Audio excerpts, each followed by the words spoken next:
guys. Happy Sunday. I hope you are having a glorious Sunday.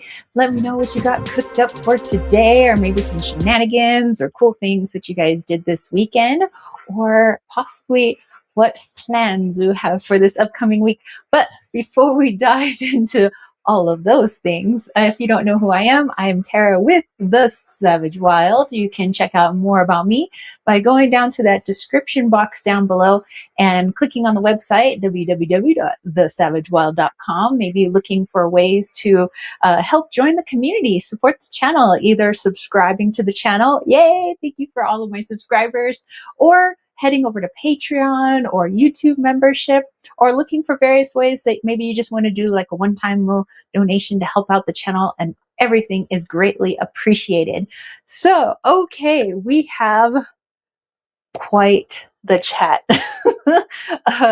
cooked up for us today, and that's based on your vote. So if you haven't been to the channel before and you're like, what the heck are you talking about, this voting thing? So I do a voting poll for what people would like to see during the Sunday live chat, and I usually put that out on a Thursday, and I put it out on my YouTube channel page. I also put it out to Patreon and my YouTube members. So if you are part of Patreon or YouTube membership, then you get like little extra votes too. So if you're really aching to see something in the Sunday live chat, those votes do count, and they actually helped sway the vote for today. They helped like really push it forward, what you guys wanted for today's live chat. And that is winter medicine cabinet prep. So what is that? And it's not going down to the farmacia, the pharmacy, and getting a bunch of Tylenol or pills or whatever. This is about making home medicine straight from the herbs and having all of that ready to go, because sometimes we might have all of these herbal books on how to make salves and tinctures and teas and things like that. And a tea, we can usually make that on demand if you have the herbs on demand, but usually other medicines take prep. So if there's a healing salve or a bug bite salve, that you're wanting to make, trying to make it the day that you get your bug bite is going to be pretty difficult to do, especially if some things need to sit for a while. Like if you are doing an oil infusion, let's say it's calendula or echinacea, and you're doing an infusion of that oil usually has to infuse, or those herbs have to infuse in the oil for 2 to 4 weeks or more. And so that's definitely not going to help your cough today or your bug bite today, or let's say you got to make a tincture or have a tincture on hand for something. Again, those tinctures are a process. They are usually like weeks for things to infuse and macerate and things like that. So we want to be I guess it's like health insurance of the herbal persuasion. So we want to be able to have those salves ready and those tinctures ready. So if something happens, if you catch a little cold, or if you scrape your knee, or if you get a rash or whatever it may be, or if you have chapped lips, all of that's already in your medicine cabinet and it's ready to go. But remember that these things have a limited shelf life, so they're not going to be good 5 years down the road. Well, I guess it depends on what it is. Like tinctures tend to last for a while, but let's say it's a syrup that you've made or it's a salve that you've made. There's usually about a 6 months to a 1 year shelf life on those. So that's why we want to prep them now. We don't want to make too much, not a ton. We're not trying to heal an army unless that is exactly what you're doing. You're like making this for the community, then by all means, yes, make a lot. But if you're just making it for yourself or your family, think about on average, how often does your significant other get ill or get hurt, or the same for yourself or your kids or your animals, and you want to make just enough, because otherwise the rest will go bad after a certain amount of time. And then I guess you can toss it in the compost. It's, totally up to you. Hey, our girl Lilith is here. What's up? She says, howdy, wild child. Well, howdy, my wild friend. Okay. I am going to grab my tea kettle, and I thought I would make us a happiness tea today because I don't know, just so much going on, with the eclipse. We had a really cool eclipse. We had the Perseids meteor shower. We had a new moon. There's just tons going on in the collective. With all of this energy, let's transmute it into some happiness energy, and then let's pass on that happiness to others. So let me go get my kettle while I think about some happy herbs.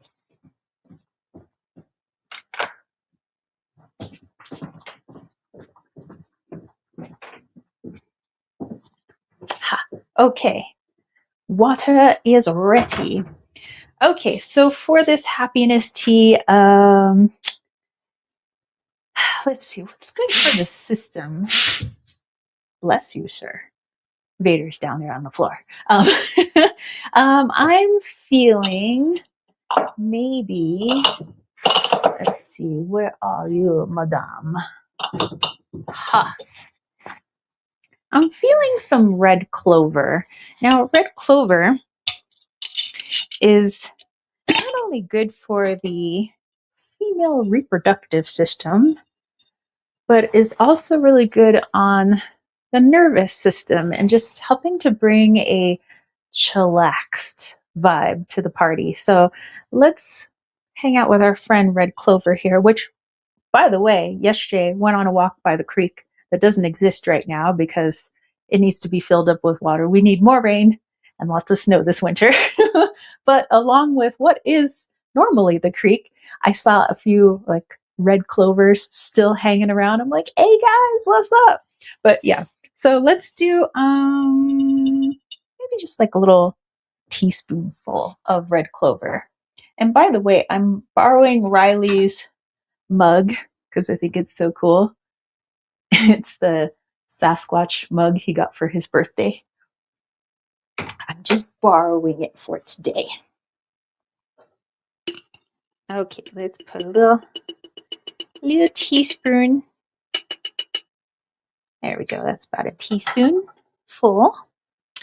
Let's see what else would want to. Ooh, calming properties of lavender for sure.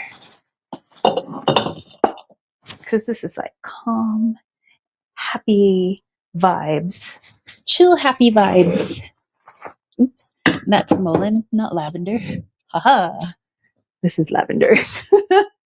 Well, this is girl, the energies be wilding. Someone set fire to my building with fireworks last night. Can't fix stupid. Wow. Okay, well, hopefully this happy, calm tea will just be so potent in your body that you just like exude, just chill out, people, so that they stop trying to set fire to things. I saw somebody a few days ago. Let's do about a teaspoon, by the way, of lavender. A few days ago, I just happened to look out the window to the national forest. This is behind the house. And I saw one of those like big professional blossoming fireworks. I'm like, oh, well, that's smart to do amongst the trees. Alrighty then. So yeah, people be cray cray. What else could we do? We could do marjoram. You know what? I haven't used marjoram in a while. Aha. There you are. Have a little bit of marjoram.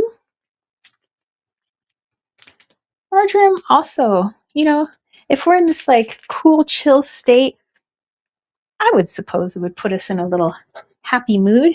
So I'm just going to do a teaspoon of marjoram as well. And by the way, I'm saying marjoram, not margarine. That's a completely different tea if you want to put fake butter in your tea. Okay. All right. So that's in there. Oh, let's also add, I have my bucket of honey. Let's put a little bit of honey in there. I'm actually going to take the tea basket out because I want to put the honey at the bottom and kind of mix it in with the hot water so it gets nice and mixied. And maybe put in a little bit of lemon juice too, that bright, happy lemon. Put about that much honey. Honey. Mm-hmm.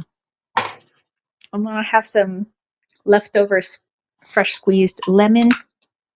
That's about a half a teaspoon. Yeah, that was about half a teaspoon. All right, we'll just put that in the sink there. Mm-hmm. Very good, very good. All right, so I'm just going to put a little bit of water in here first. And then we're going to mix that honey around. Get it nice and melted. And then I'll put the tea basket back in.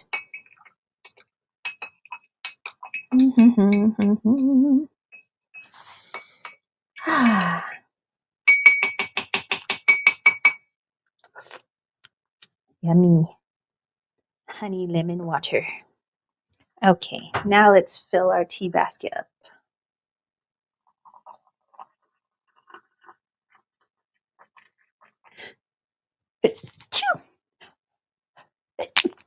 Excuse me. Got some dust at my nose.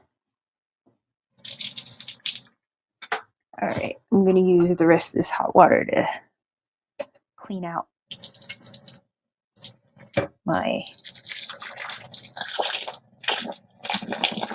lemon thingy.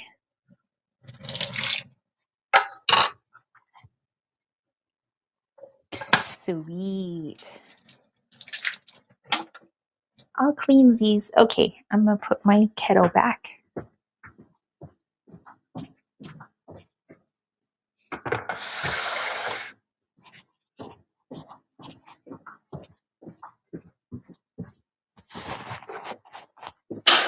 Okay. All right, let's put the lid on that. All right, so we'll just let that steep for a hot minute. Lilith was like, can't fix, stupid. I think I'm going to make some Mary Jane tea. Oh, well, I mean, that's another like happy, relaxy type herb as well. So yeah, by all means, you guys would make a Mary Jane tea, Mary of the Janes, by all means. And she said, bless you, thank you. Sorry, yes, it was got a little dusty. Okay, all right, so we're gonna let that steep, but as you can tell, I don't know if you could see, there's actually jars missing from this apothecary, and that is because they're in the kitchen right now waiting for us to make some concoctions to get ready for winter. Now, I'm not going to make everything for my winter medicine cabinet. And by the way, Riley and I, we don't remember that when the last time was that we got sick. Like we don't get sick, but there are people in this household who do get sick quite often. And so, and you know, I mean, we live dangerously, so we might bump our knee or scratch our arm or, you know, who knows? So I just want to have this stuff on hand because like I said, you know, when you're in it in the moment, like your stomach's upset now, or I got a cough now, or I got conjunctivitis. I don't know how you got that now. Trying to like now prepare a salve or a tincture for 6 weeks from now is not going to help you now. So we're going to do a little time traveling. So yeah, I'm just going to make some of this stuff now that's, you know, going to have enough time, you know, from here until like late October, early November to infuse, like really infuse, get nice and strong, and then, you know, make our stuff. But there are some things that have a limited shelf life when making syrups. Like they're usually only good for, some syrups only good for 1 week. Some are good for maybe several weeks.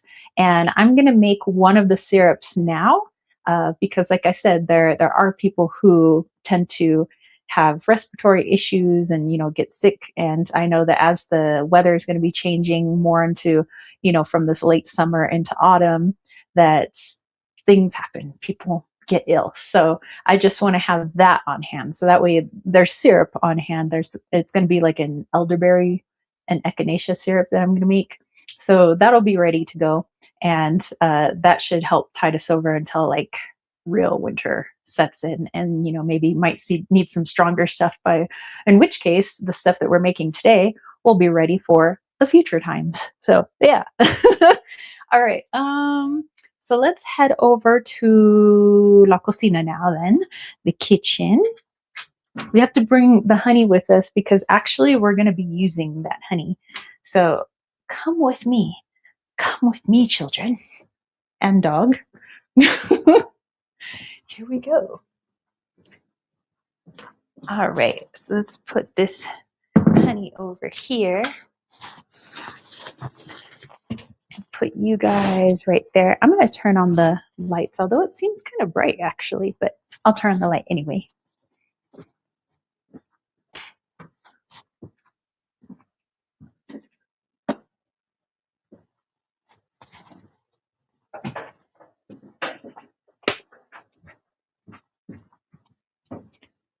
Okay. Just grabbing the lappy top. You guys are going to be moving around the kitchen actually, because we have different kitchen stations that we're going to be working in today. Since we're going to be doing like 3 things at once, just, for time. But, if you're somebody who's like, I got all the time, not THYME, then yeah, you could do this one at a time, but I'm going to try to do a few things at the same time.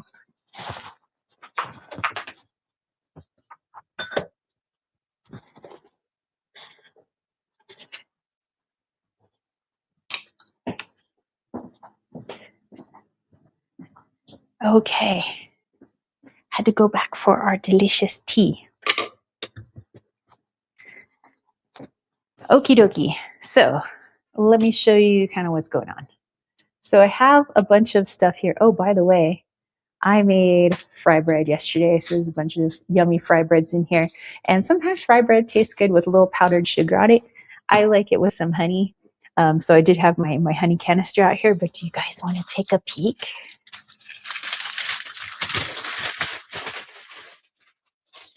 Fry bread. I had one for breakfast this morning. It was delicious. Okay. All right. So I have a bunch of different herbs here. This is going to be our tea making station, just making teas ahead of time. So although I have the herbs now, I know that some people do not have a crazy apothecary like me, so they might have to order their herbs online or go forage for them out in the forest or wherever it is you live, or maybe get them from your local herb shop. So if that is the case, then you would get those herbs now, and then that way you'd already have your tea blends ready for you for when the need arises. So I'm going to be making some of those tea blends ahead of time, and then if you look over there, over at the stove, I have 2 saucepans ready to go. One of those, I'm going to be making a syrup that will stay in the refrigerator till, whoever needs it for immunity, sore throat, just helping to get over things more quickly. And then this other station I have there is actually to make a winter lip balm. So I have a lip balm. It's actually called my Rosa lip balm. You guys saw me make it during the live chat, and it's sold in my shop now. So hey, if you head over to the Savage Wild, you go check out some of my handmade items. I have my lip balm there. And actually the lip balm that I'm going to make today, I'm also going to sell in the shop. So hey. So if you're like, well, that really sounds fascinating, I'd love to make a lip balm, but I don't have the means, I'm going to make some for you. So, okay. Also, there is a wonderful book you guys might want to check out called The Ancient Herbalist and Healer Natural Remedies. This book is so beneficial in the way it's laid out, depending on your ailment or, things to have, in your like herbal first aid kit. It's a pretty good book. So, and a lot of times it is on sale on the Amazons. But you could also get it at a secondhand store. Like I think it's called thriftbooks.com. You can get it for really cheap, sometimes a penny. I have gotten books for a penny. And that was like amazeballs. I felt like so cool that day. Okay, I'm gonna put the honey over here because actually that's what I'm gonna use for the lip balm. That's right, we're gonna have a honey lip balm. Okie dokie. So let's dive into my notes, shall we? Okay. All right. So right now in August, and I'm speaking for the Northern Hemisphere right now, because obviously it's the Northern Hemisphere that's going to be prepping for winter, whereas it's going to be the reverse for our homies to the South. So if you're in the Northern Hemisphere, then by all means, continue all of your summer remedies. That means having aloe on hand. That means having many hydrating herbs and things on hand, for the summer months, because we are still technically in summer. But also now is the time to start some of that immune system prep, meaning maybe drinking teas that have more vitamin C or immune boosting qualities to them. Maybe it's making elderberry chocolates, which I've made before. Oh, so good. And as we get closer to winter, because they have a short shelf life, I'm going to make my elderberry chocolates again. It's literally dark chocolate with elderberry syrup inside. And it was so good. I remember I made them years ago. Like the first time I made them was probably like 10 years ago or something. And at the time, the person that I was dating was like, ew, like, because he says, I mean, I could see if there was like raspberry or blackberry, but what the heck's an elderberry? I'm like, it's really good. He's like, ew, I'm not gonna like it. And then he ate one. He was like, oh yeah, I feel like I've got a cold coming on. Really, it was just to eat all my chocolates. So they are tasty. So don't worry. As we get closer to winter, I'll make them here. Well, if you guys vote on it, or I could just make a video, how to make those elderberry chocolates, because they are super tasty and they build your immune system in the process. So yay. Okay. But now is also the time to do our winter prep. So we're already prepping our immune system by eating certain foods, drinking certain teas or certain, juices and things like that, or flavored waters. To help us as we transition into a new season. And then we'll start some of our minor winter immune prep now. Like I said, the things that need a long time to chillax, or things that have a long shelf life, like they're good for a year or two. So they'll be fine by the time we get to winter. Costalini said, elderberry treats are delicious. I know, right? So good. And hey, what's up, Sherry Bug? She says, hi there. Happy Sunday. What's up? All right. Well, speaking of elderberries, I think, was it you, Sherry Bug, who said you were off collecting elderberries from around where you live? Ah, so cool. So cool. Okay. So I have a few things that I want to make. Maybe we'll focus on the teas first. Okay, let's do that. So let me move my notes to the side. I'm going to move you guys up here just so I have some more room, but I can also read the chat. So good.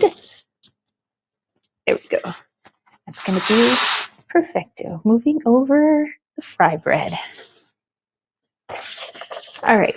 Oh, actually, you know what takes the longest is the elderberry syrup. So maybe I'll start that first, because I kind of have to keep an eye on it, but not too much. I can kind of just let it go for 30 minutes because it has to decoct, actually, because I'm making a syrup. So maybe while it's doing its thing, then I can do everything else. Let's do it.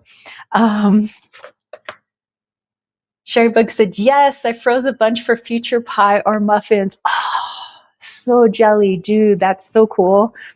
Lila said, someone said in another chat a couple of days ago that dolphins are smarter than everyone she has dated. I think maybe the same thing might apply here. Riley excluded, I think. I was just talking to my brother on the phone yesterday because he was like, hey, a little birdie told me that like you're going to be getting married. I was like, well, yes. And then yeah, he was like going on and on about, he says, yeah, I don't know about all those other dudes you dated. Like a lot of times I think that maybe you were maybe not right in the head at the time, or maybe you were on drugs. I was like, hey, he's like, I'm just like curious, like, why? Like, you'd bring somebody home, we're like, why? He says, but it sounds like, he hasn't met Riley, but he's like, it sounds like he's a cool dude. I think he's okay. He's all, and Papa likes him. I was like, okay. So yeah, I would say that even a sea urchin maybe might have been smarter than people I dated before, but not this time. Okay, so let me get my elderberries and echinacea for this. Let's see, do I need anything else? I'm gonna need some ginger and cinnamon. Okay, I will be back. This is my station I'll be at. I'll bring you guys over here in just a second.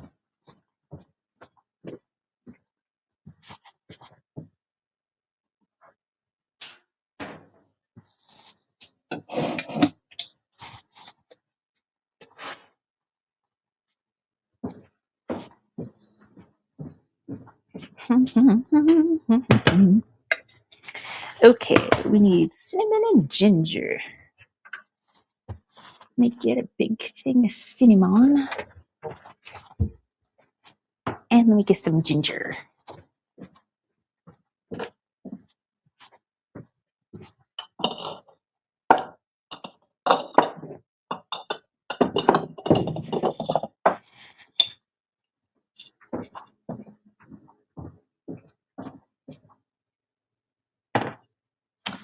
All right, come with me, you guys.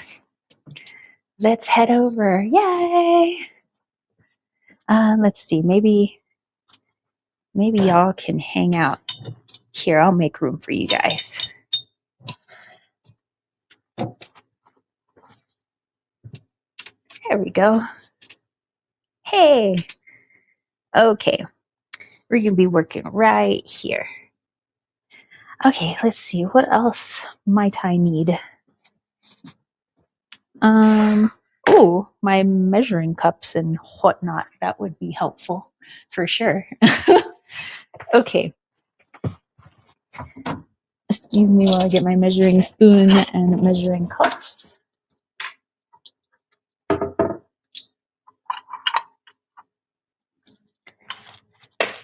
Okay, so we have our accoutrement, our utensils. Okay, so let's put 4 cups of water in this saucepan. Lila says, not the sea urchins. I'm sorry if I offended any sea urchins. They're like, hey, some of us went to Harvard.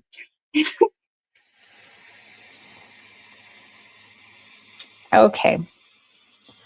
I would probably recommend like 4 cups of filtered water if you are on city water, but we are on well. We got the good stuff. So I'm going to put 4 cups of the good stuff in here. And I'm going to turn this on.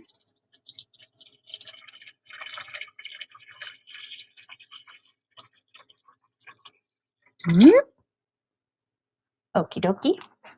Let's put that to dry. Actually, let's go for some medium heat. Let's do a cup of dried elderberries. If you have fresh elderberries and you're cool like Sherry Bug, then you're going to do 2 cups of fresh. And that is because fresh berries, fresh fruits, and they have a water content in them. So you need more of it. Okay, so let's put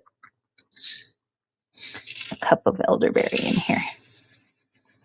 Ooh, it's going to be time to get some more elderberry from Sunshine Herbs. Okay, roughly a cup of elderberries. Right in you go.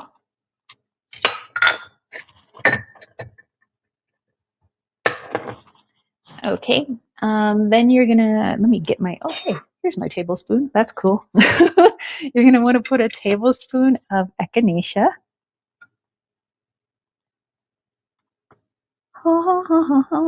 Okay, tablespoon. There you go. And we'll put a tablespoon of ginger.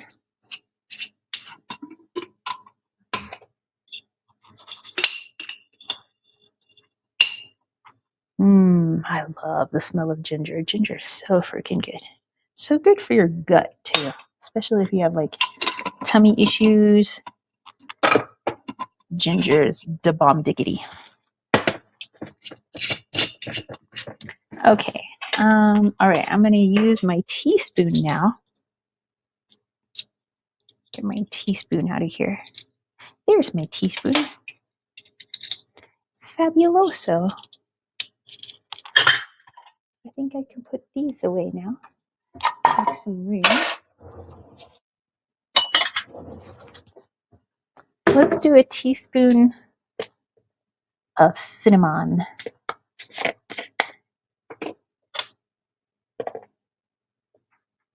All right, there we go. 1 teaspoon cinnamon.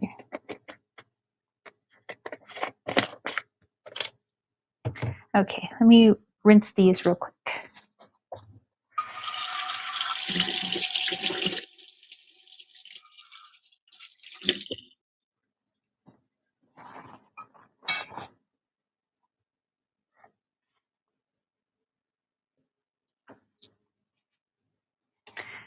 Okay, so now,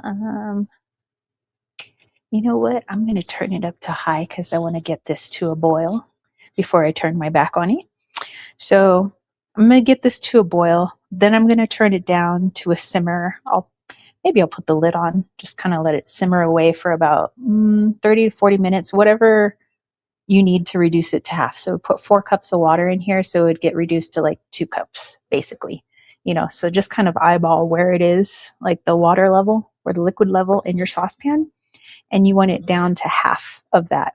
Afterwards, we're going to get our measuring cup again.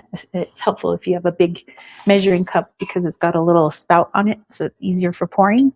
And you either want to get a cheesecloth or a strainer like this, or put cheesecloth in a strainer if you just want that extra strain. And you're going to pour this liquid through here and just like really smash the herbs, try to get all of that good syrup out of the herbs. And then you'll have, in that measuring cup that I have, it'll be full of syrup, warm syrup. And then at that point, I'm going to take my honey and I'm going to put a cup of honey in it. So I don't want to do the honey yet. I kind of, just like in the tea, you want to wait till it's just like all liquid, So once the syrup is still warm, I'll put that honey in there, give it a good mix. And then from there, I have a little ball jar waiting. It's all sterilized and all that good stuff. Okay, so let's just try to get to a boil here and stuff.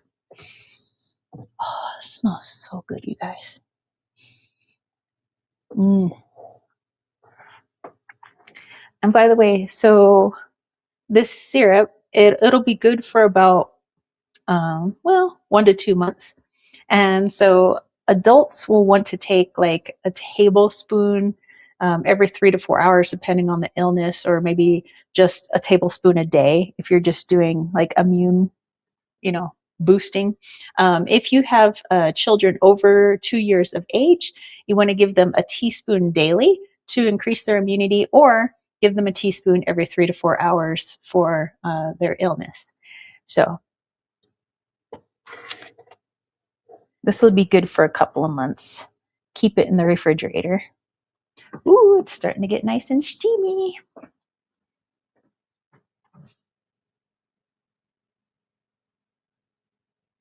Let's see. Sherbeg said, love the snowman. And she said, sunshine, what? Oh, it's Sunshine Herbs. They're in a town called Sholo, not too far from us. And she said, what is your go-to vendors for food quality herbs that you haven't grown?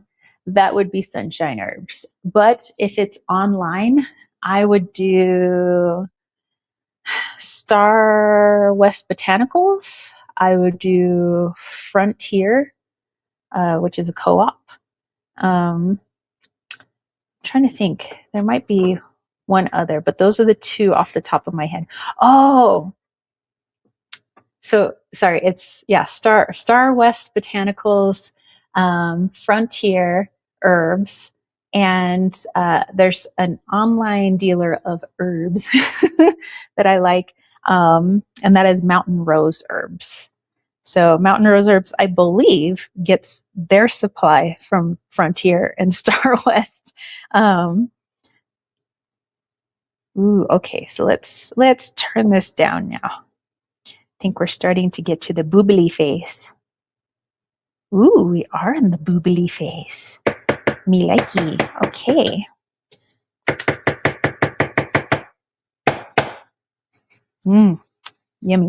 Okay, let's turn this down to a simmer.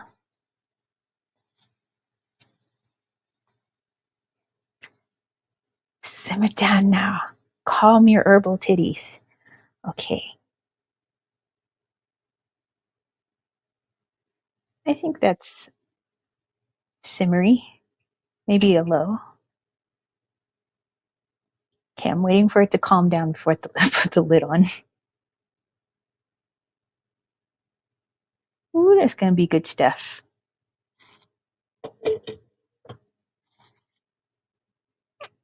Okay, it's on low. It should be okay. Okay. All right. So now we're going to move over to our other station while this quite literally simmers down. Okay, so over here, hold on, let's move this honey off to the side. We're in our lip balm station now. So our elderberry echinacea syrup over here, that's going to be good for 1 to 2 months. That's just going to kind of start prepping our immune systems as we go into autumn and as we start to go into winter. And then, of course, any other syrups that you want to make with any other types of herbs for soothing the throat, like marshmallow is really good for that. Not marshmallows like, that you roast over a campfire, but the actual marshmallow root. Also, if you have common mallow growing around your property, as we do, that also has mucilagenic properties, which are really good for soothing the throat. So it's kind of nice when you got wild stuff just kind of growing around your property. All right, I am going to put some of these herbs back just to make room in the kitchen.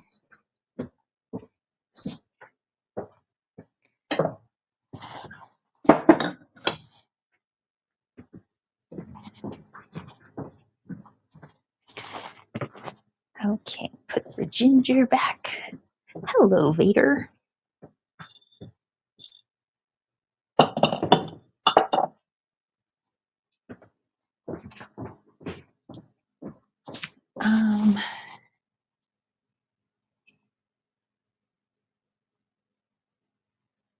Time Harvest says, can't miss this one. Hey, what's up, Time Harvest? He said, God bless the United States of the Spirits.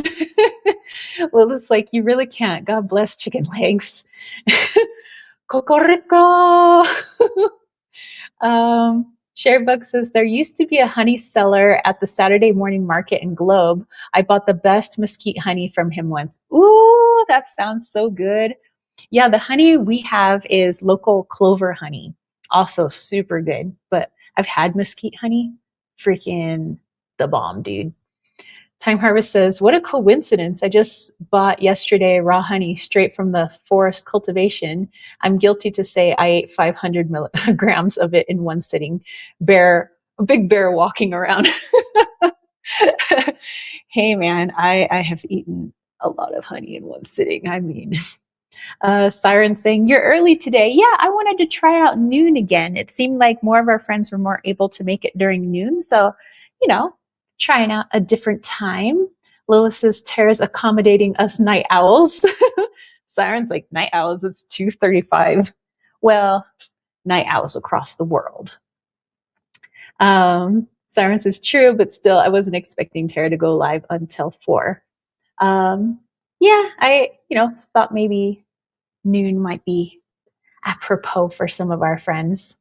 Lula says, only the unexpected is to be expected. Of course. Time Harvest saying, hello to Vader. Siren said, so true. The head nurse is making me shower every day now instead of 3 times a week. Oh, she's cracking down, I see. Lula says, the day Vader goes like, I am your father. Vader is my dad. We got some problems. What would we tell my father? He'd probably be like, that explains a lot. All right, you guys. So we are into our lippy balm. Let me get my lip balm ingredients here. Okay. All right. So this particular lip balm, actually, let me turn on the heat. Okay. Heat is on. The heat is on. Okay. This is supposed to be really hydrating. So we're talking super chapped, super dry winter lips, because what happens in the wintertime, we're usually trying to stay warm. So we're going from one heated place to another, whether you've got a wood burning stove or you've got, just a regular electric heating going on in your home. Heat, whether it's a wood burning stove or, just blowing heat throughout the house, it's drying. It can definitely dry out a house. So sometimes people have to put a humidifier in their house to just like bring some humidity in. So if we're spending a lot of our time indoors during the winter time, you're going to feel dried out. Your lips are going to get dried out. And if you're going outdoors, like let's say into a really windy, like where it's blowing really cold wind, cold, dry wind, that's also going to wreak havoc on your lips. So this is a super, super hydrating lip balm, while at the same time being medicinal. So it's like antibacterial, antimicrobial.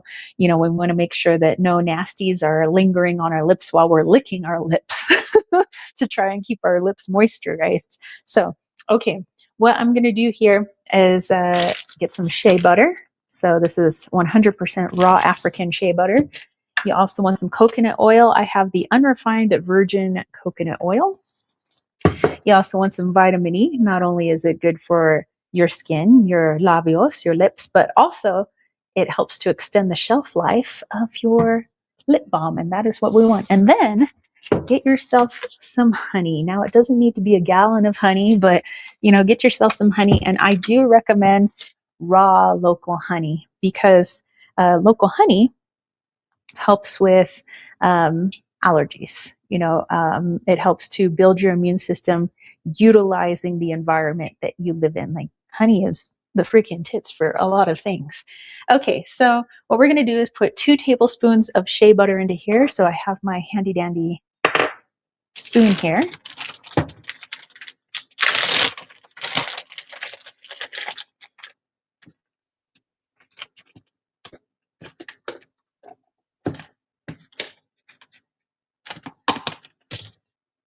Okay, so we're doing 2 tablespoons into our little kind of a double boiler that we've made here. I have a tiny measuring cup that's in here inside my pan of water that I'm trying to boil.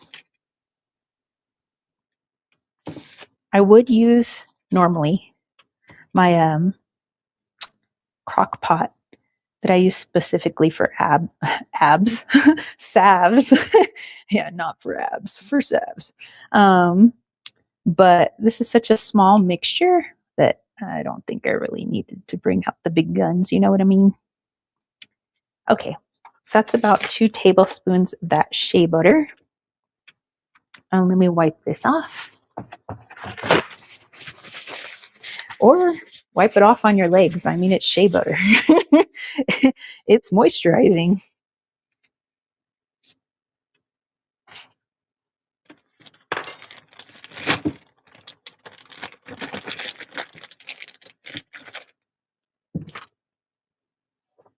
Okay.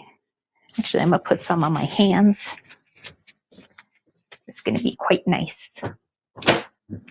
Ooh, that does feel nice. Very nice, very nice. Okay, let's put a tablespoon of coconut oil as well. Coconut oil also has some wonderful properties in its natural fats, good for our skin. A little bit more. There we go.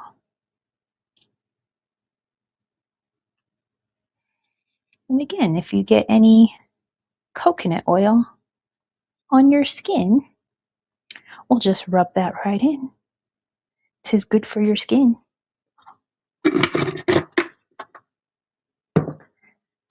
Okay, let me wipe it off once again.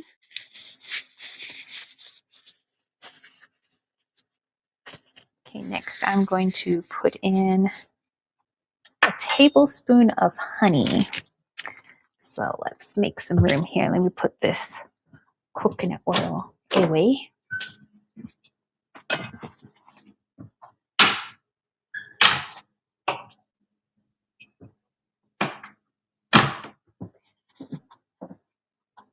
We're going to save the vitamin E for the very end once it's all like melted and stuff, just because we don't want the vitamin E to burn off actually.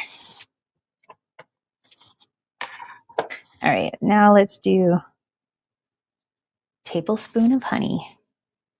A tablespoon of honey makes the medicine go down.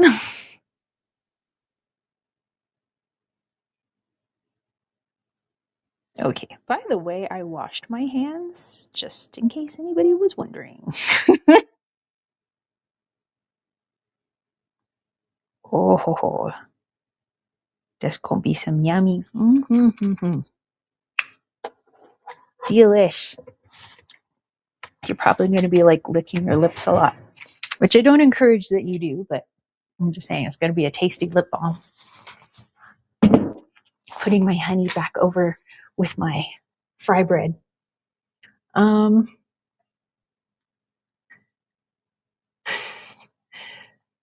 Let's see. Sherry Bug says, okay, mountain rose herbs. Holy cow, where to begin? Lilith is like, not your canine roots. Oh yeah. Sherry Bug says, I want to learn how to make goat milk products. Ooh, oh, you know what? There is a place here, a family actually, that sells goat milk, and there's also a family that sells sheep milk. And to me, the sheep milk tastes exactly like cow milk, which was, I don't know how I expected sheep milk to taste, but I was like, oh, wow, that's cool. Siren said, tomorrow is the release of Raphael's new Myth banner in Love and Deep Space, but I'm conflicted because the company Infold still refused to release the new love interest, Valko, despite the boycott. Oh, the drama continues over there. Time Harvest says, holy moly, that's a whole gallon of raw, pure honey. Thank God I can't find those around here to buy, or I would eat all of it in one sitting too. Well, I guess if you ever visited, we'd have to hide it from you.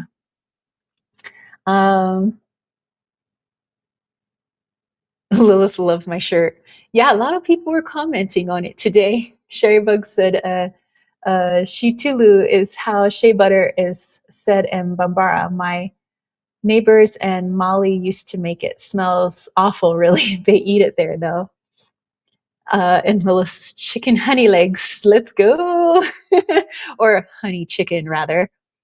He's like, I'm getting bullied. Lilith says, I'm telling you it's okay to eat. The more power to you. He says, do you have any honey for me?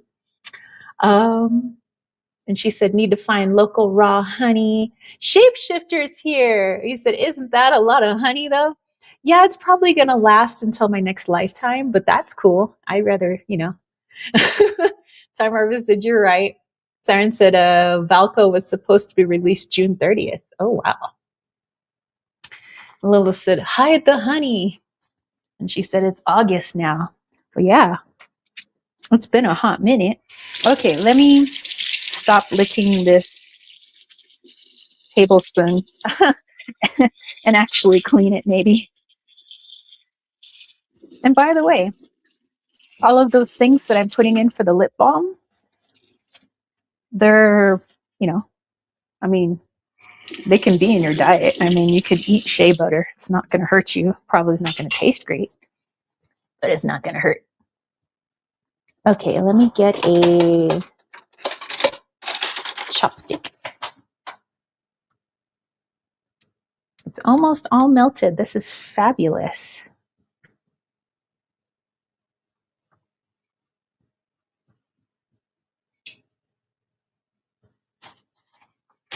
Coolio. And how are we doing over here in Syrupland? Oh, it's going. It's still going. Still got a ways to go, though. We're not quite to half decoction. Let me get that measuring cup ready, though. Just wipe it out.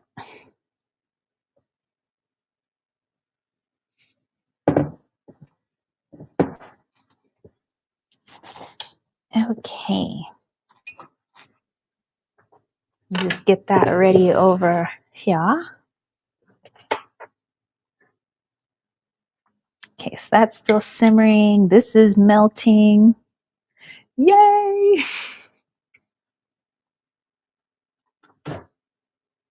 Oh, by the way, this lip balm, just in case you're wondering, so this will be good for about 6 months, as long as you keep it in like a cool place, meaning maybe don't leave the lip balm on top of your dash in your car in the sun.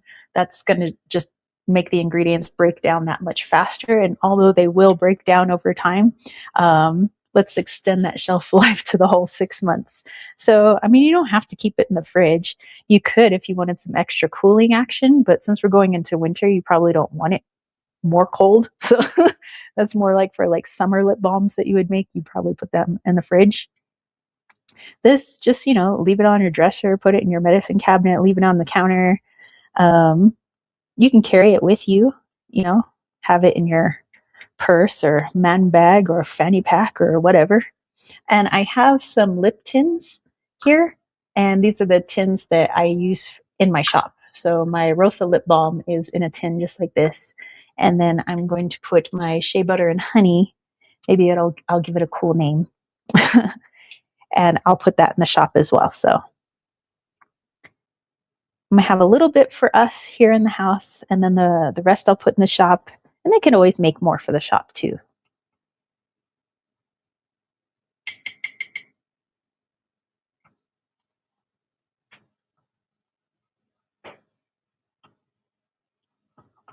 Okay, I'm just trying to get the honey combined with everything now that it's liquefied.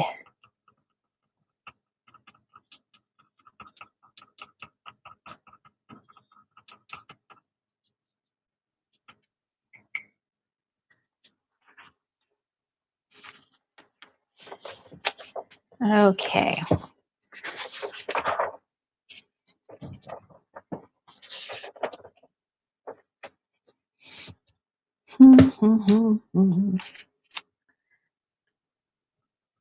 Come on, man.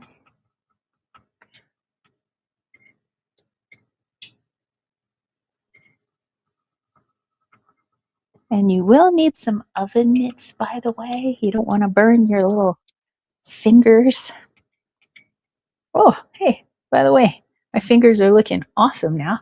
So I had burned these 3 fingers by being a tard, and I was making some sourdough bread, and I had an oven mitt on this hand, and I was pulling out the rack, but I was having a hard time pulling it out. And instinctively, I used this hand to then also grab what was set at 450-degree oven, and I went just sizzle on the skin. It was good bread, though, by the way. But yeah, I put some of my concoctions. I used turmeric and aloe vera after soaking my fingers in raw milk for a little while to like bring down the pain level and the burning. And yeah, it helped my fingers to heal up. You don't even see nothing anymore. Okay, I'm going to turn this off now. And I'm going to open these little tins. Let's bring you guys down to ground zero here. I don't know how many tins I'm going to end up using, but I have 4 of them here. Okay, now let's put a little oven mitt here. There we go, so you guys can see. All right.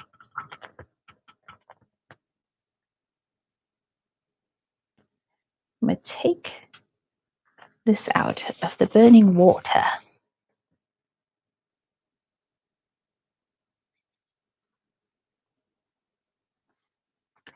Placing it here. Okay, I'm going to pour this out now.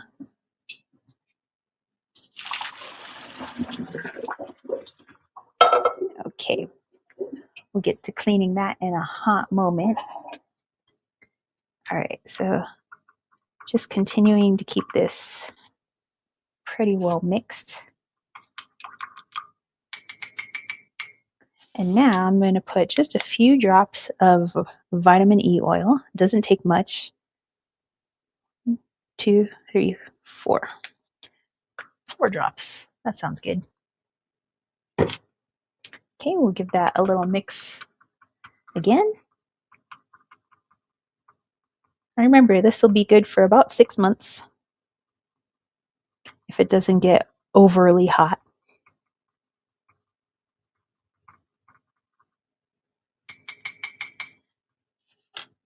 Okay.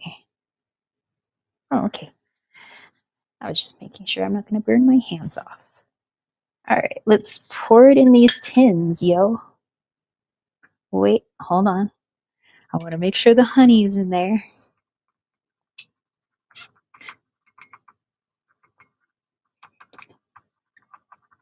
There you go. I just want to make it super mixed.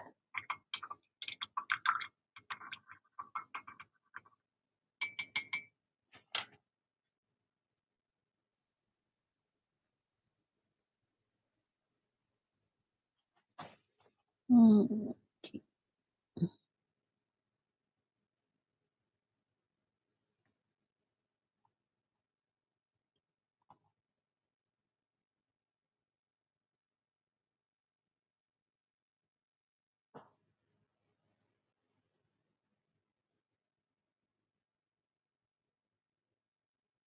Perfect.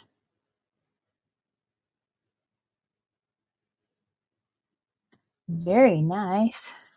Okay. Huh? Very nice. How much?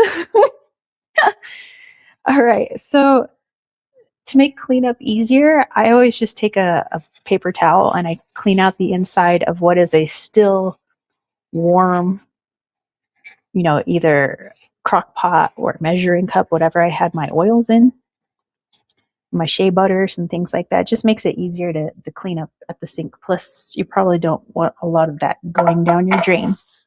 So it just helps out with that. All right, I'm going to put these back over here.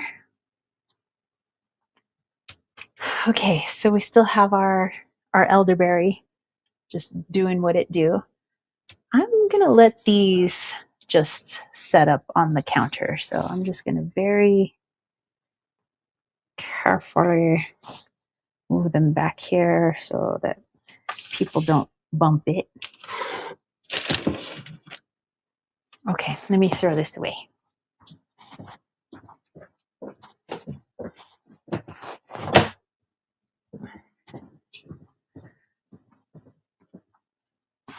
All right, now, if you guys will join me over at the tea station, these tea blends that I'm about to do, again, helpful to do when you don't have a lot of herbs on hand. So this gives you time to order your herbs or go forage for your herbs or, grow your herbs, whatever you got to do.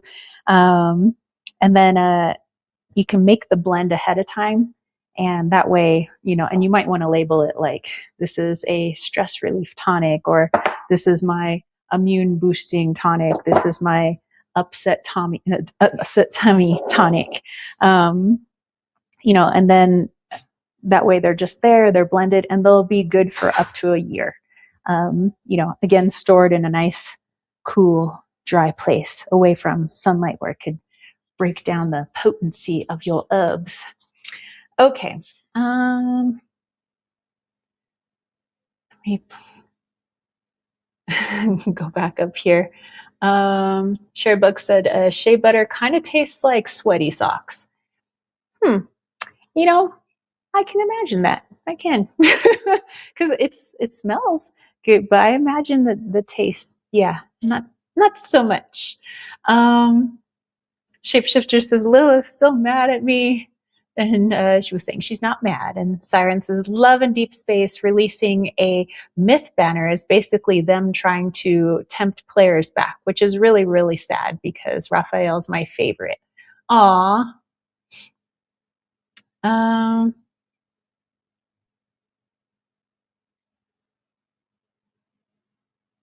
let's see. Siren is saying, I mean, seriously, announcing a new love interest just to then say he's forever abandoned now. They'll try and tempt the boycotting players by releasing a new myth banner. Temptations. Time Harvest says, come on, man. uh, let's see. Sherry Bug said, ouch. Ooh, says, if you did, karma will find you. I'm not worried. Siren says, my friend Lynn, who follows Love a Deep Space news, keeps saying this will be the true test to the players that want Valko back. We must resist the new myth banner, even though it's going to be difficult for me. Lilith's like, get on your knees and pray to them. Shapeshifters, who? Lilith's like, Kali, maybe? Time Harvest is, that's some alchemy stuff right there. Shapeshifter says, Lilith, she's okay with me. No bad blood there. Time Harvest talking about my alchemizing the lip balm potion. And Lilith says, time will tell. He said, increase lips power by 50%.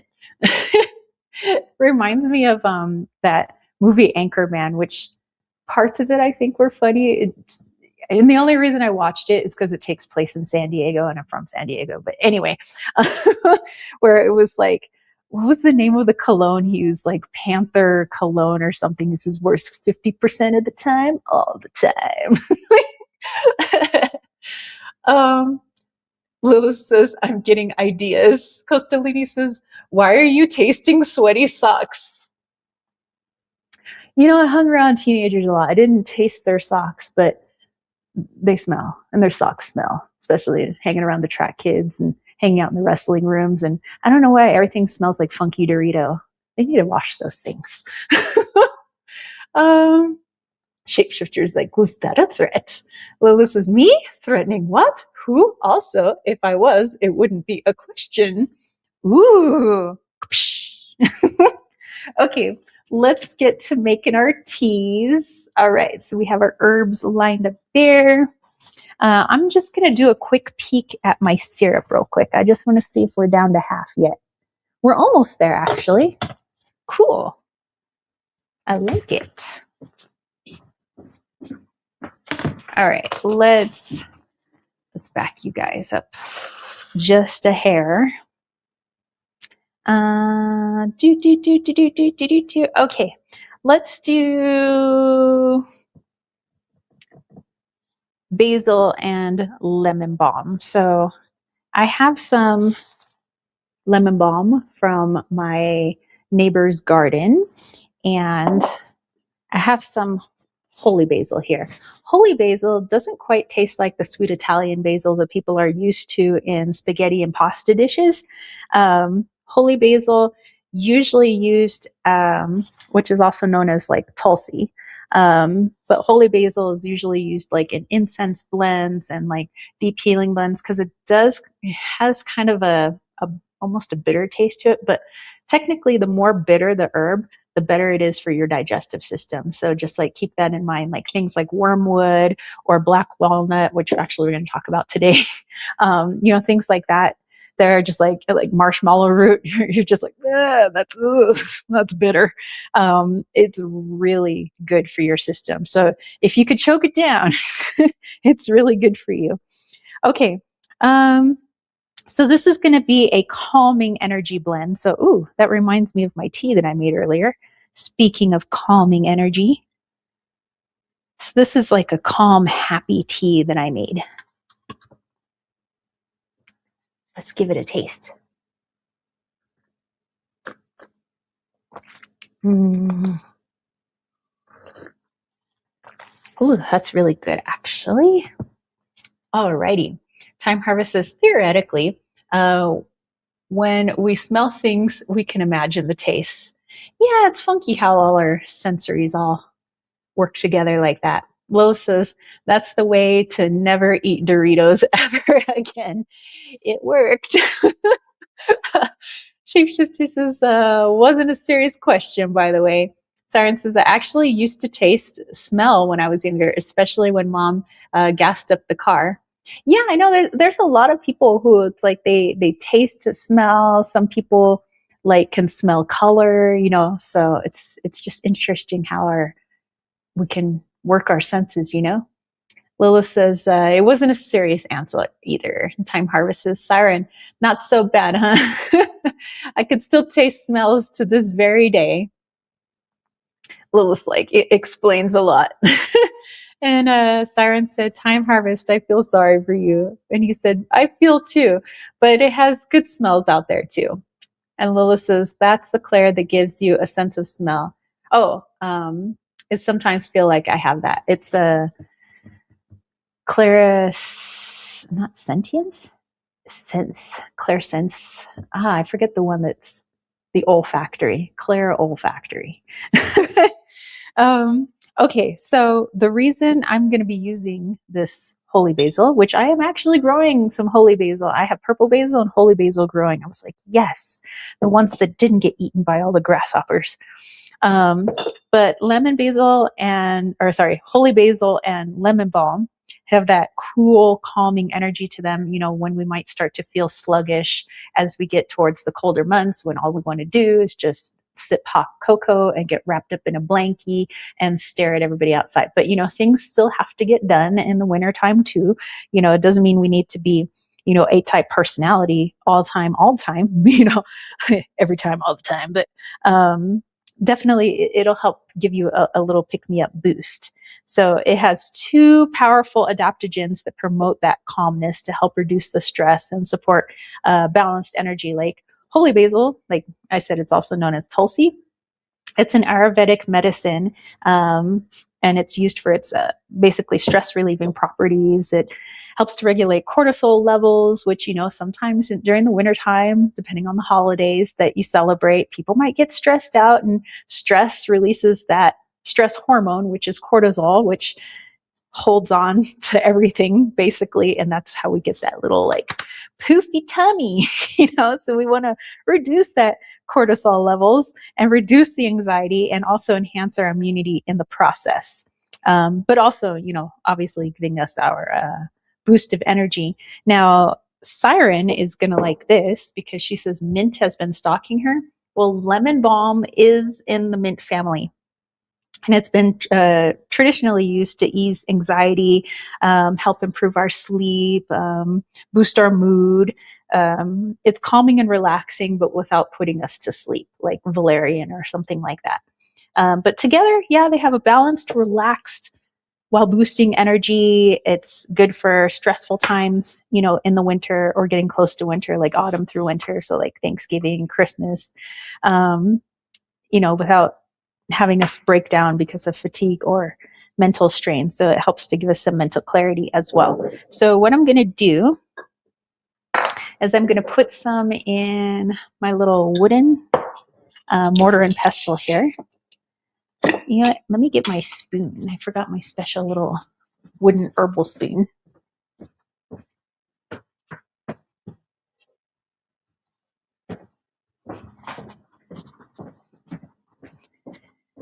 And I'm going to put let's put a couple tablespoons worth of each herb. So maybe a couple tablespoons of basil, holy basil, by the way.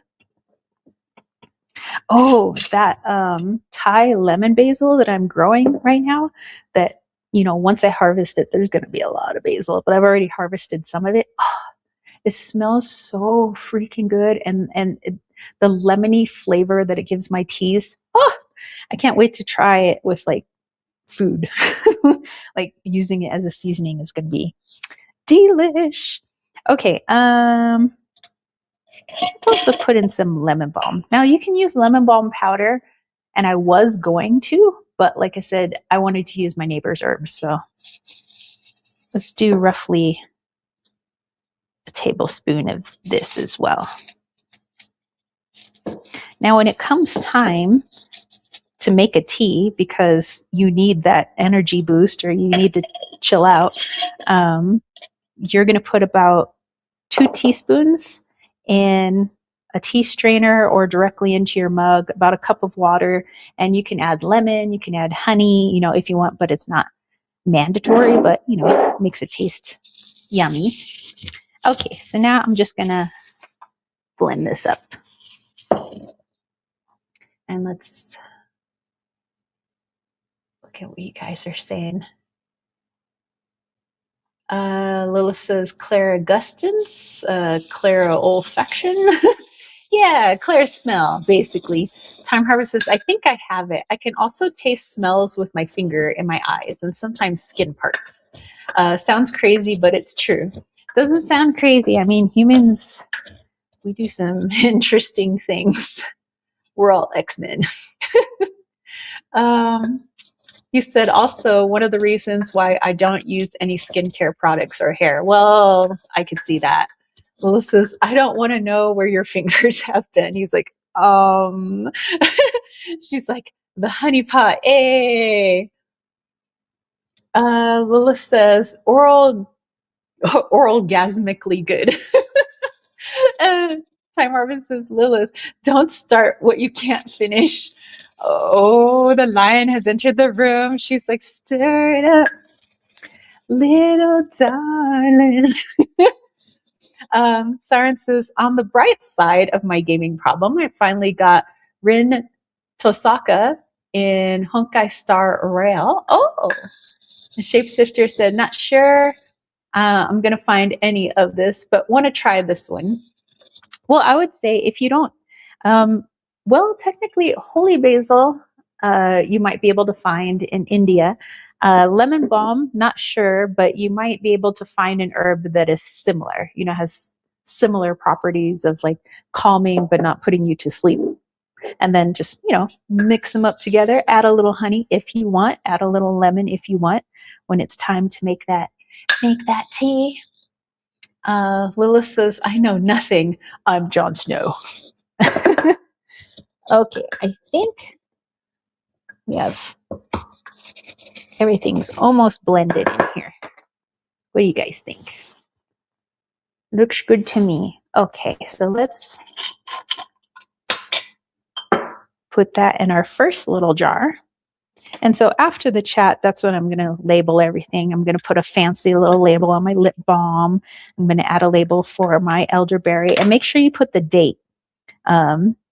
Because I've done it before where I've had like herbal mixes, and I look at it, I'm like, when the heck did I make this?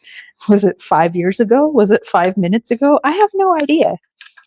So just so you know how potent your stuff still is. So if you find something like a tea blend and it's like 10 years old, I don't know, it might still be good, but just may not be as potent. So label and date. So I'll end up labeling this basil and lemon balm energy tonic. Okay, so just a teaspoon or 2 in a tea mug, cup of hot water, add some lemon, add some honey when the time comes when you need that mood lift, but you also need that energy boost because of the things that are going on at the time. Okay, next. Next. All right. Okay, so next we're going into a digestive blend because, well, what happens during the holidays? Some of us, not all of us, I'm not accusing everybody, we may eat ourselves silly. So there's so many delicious treats. There's pumpkin pie, and there's, candied yams and mashed potatoes and turkey and all kinds of stuff, candied ham, candied yams. And then, oh my gosh, getting into Christmas and all the candies so yeah. our tummy is going to need a little bit of support. Okay, let me just double check my elderberry before I get started on that. Oh, we're almost there. Probably like 10 or 15 more minutes. That's awesome sauce.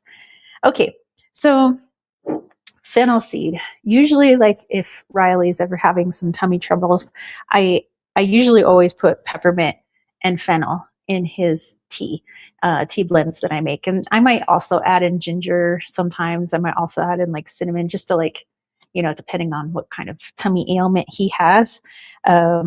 So I know this is good stuff. So fennel seed and peppermint make a great digestive blend if that's all you can get your hands on. I know that in India, I know that there is, you can get some fennel pretty easily out there. Not sure about the peppermint, but you may just want to find another herb that has similar actions to, because peppermint has similar actions to fennel. It's basically like a 1-2 punch, basically. So if you can find another herb in the area or the country in which you live that basically is a great digestive blend, you might want to get 2 of your most powerful herbs for that digestive blend, but maybe also something that tastes good, so you'll actually want to drink it when your tummy is like, on the fritz. But this is basically a very soothing remedy. It eases that digestive discomfort, might be a little bloated from all the things that we've been eating, and also helps, create healthy digestion by promoting that good gut flora, bacteria and flora. Fennel seeds are really good at relieving gas and bloating. So if you're like, you got some indigestion, you ate too many, too much sugar, and now you got a lot of gas or something, this helps to help clear that out. And then the peppermint helps to calm that digestive tract. So there's usually a lot of inflammation once we've eaten a lot of things that maybe aren't so good for us. This will help to calm that inflammation so you can pass the gas, so you can pass the poo, or, whatever it is you need to do. And also, if you're feeling a little bit nauseous, this is really good for that too. Now, if your nausea is coming for a different reason that is not food related, if you just rub a little bit of peppermint oil mixed with a carrier, by the way, on your temples and across your forehead, that'll help to relieve nausea, tummy aches, also headaches as well. So just, peppermint's like a pretty good jam to have around. But yeah, so these will also help to stimulate your appetite once again, but perhaps not for sweets. Maybe for some healthier options mixed in with the sweets that you're eating. But this is for occasional use. So this is, if you're noticing that you have stomach issues literally every single day for several days or a week, you might have something bigger than just a food allergy going on, or sometimes it is food allergy that's still going on because you're still eating the thing that is causing you the food allergy, the bloating, the gas, the poopy problems, basically.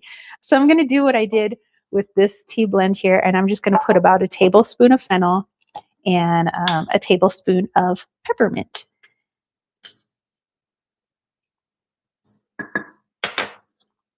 And now once it comes time for you to make this tea, again, put about a teaspoon or 2 in your tea strainer.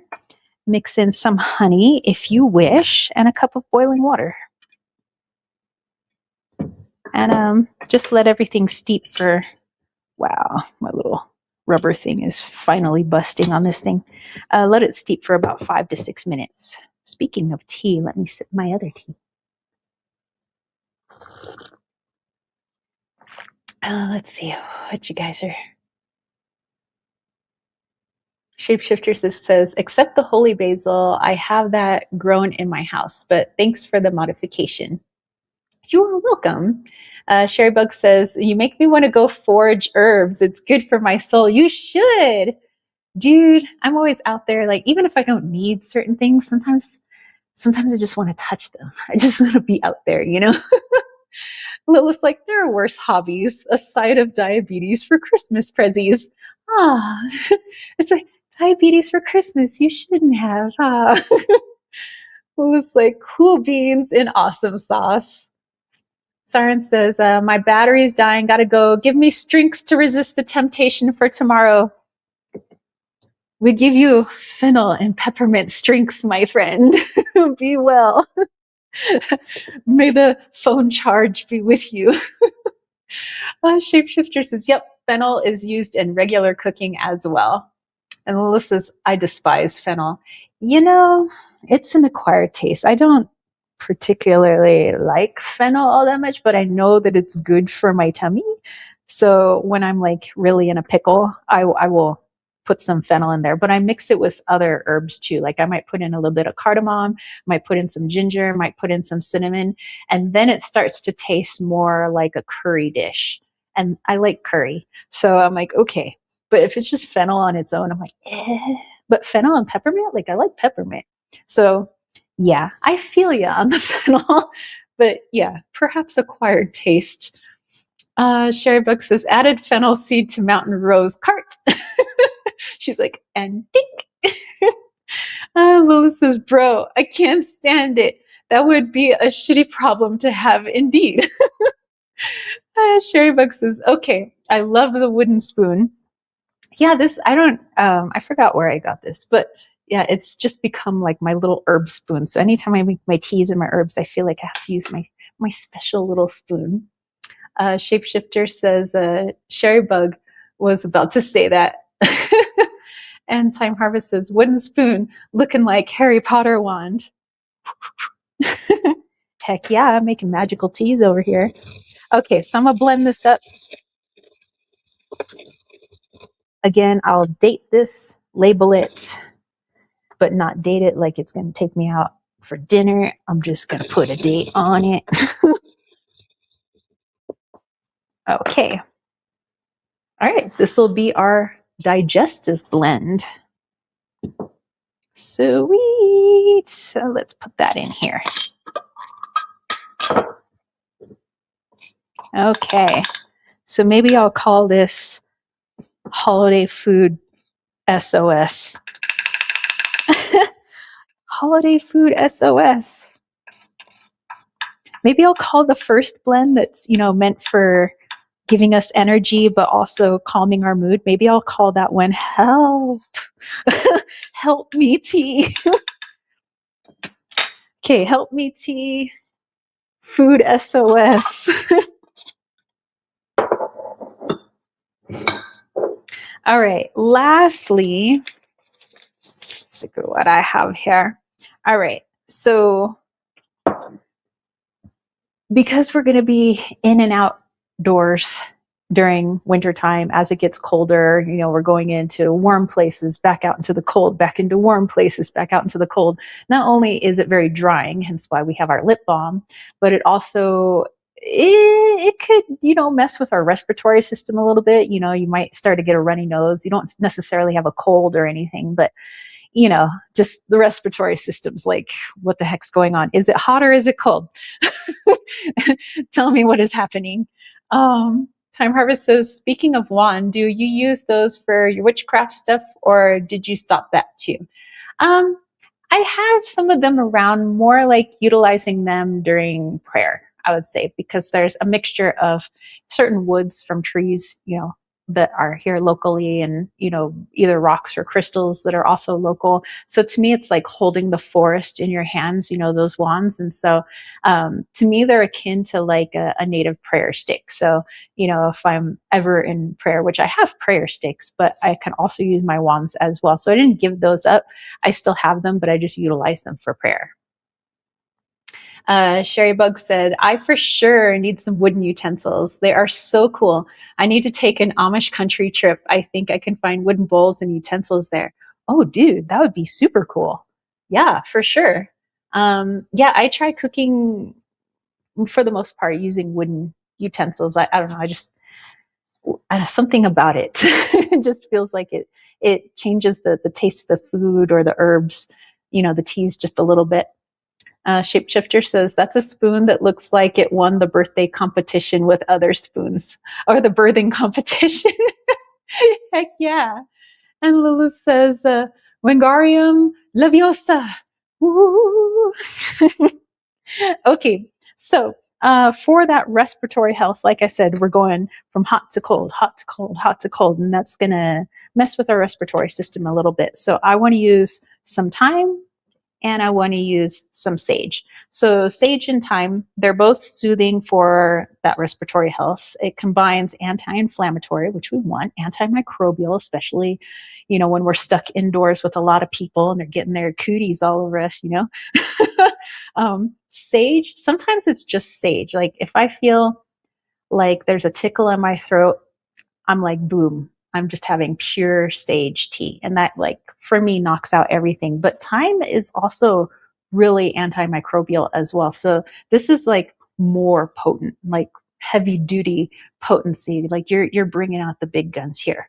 So it's ideal for, like for me, soothing throat, clearing up your respiratory passages, relieving symptoms of bronchitis, which if you have bronchitis, maybe you want to smoke some mullein. Sounds counterintuitive, but natives used to smoke mullein for bronchitis. It's an expectorant and demulcent. So pretty cool. Also really good for, asthma symptoms, sinus congestion, but also good at boosting your immune system and reducing the severity of respiratory-borne illnesses. Okay, so I'm going to do just like I did before. I'm going to put 1 tablespoon of thyme. That's a big tablespoon. Okay, that's what she said. And 1 tablespoon of sage. So again, with this tea, when you put, whoa, that's a lot of sage, 1 to 2, maybe a little bit more, teaspoons into your tea strainer. Again, you can add honey, you could add lemon. Lemon's also going to help with, flushing out the nasties, and it tastes delicious. Okay, so we're going to mix this up. And with all of these teas, again, you want to steep, 4 to 6 minutes. You can even go 10 minutes. That's fine. Oh, I smell that sage, man. Lola says, I had thyme tea. It was strange, but really good. You know what I've done with thyme? As I've mixed it with like sweet Italian basil and basically all the herbs that you would put in like an Italian pasta dish, and I made that into a tea. So it's like I was drinking spaghetti sauce. It was so good. Sometimes I want to turn my teas into the things, taste like the things that I eat. It's weird, but unique and delicious. Okay, so I have this, which was once a candle, actually, but now it makes a very unique jar. Yes, I got all the candle smell out of there. Okay, that's good. Okay, so this is going to be respiratory health.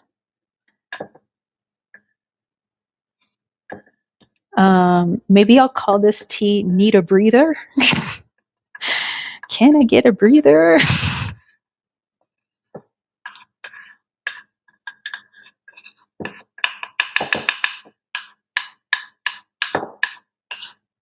Okay. Cool. All right, so we have 3 different teas. So we have our chill out, but also give me an energy boost, the help me tea. Basically, we have the food SOS for our tummy troubles because we ate too many bad things. Well, things that are probably pretty delicious, but too much in quantity. And then we have our I need to catch a breather tea. I need to breathe. Let's see. Sharebug says, I get that. I'm trying to get rid of all plastics with cooking. It's really tough though in this day. Yeah, it is. I've noticed that. I'm like, it's like, but they don't have this in wooden, Ulysses, I think summer is officially over. I have lots of rain and thunder coming. Ooh, cool. And Sharebug says, love the clever names. Well, thank you.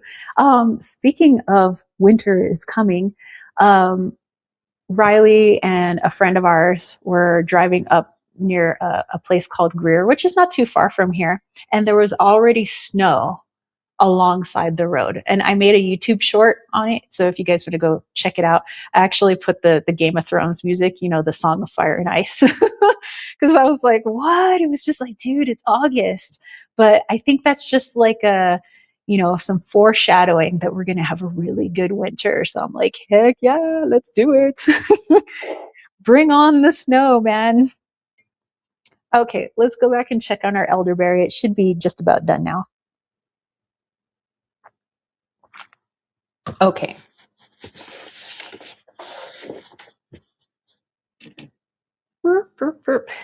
Here we go.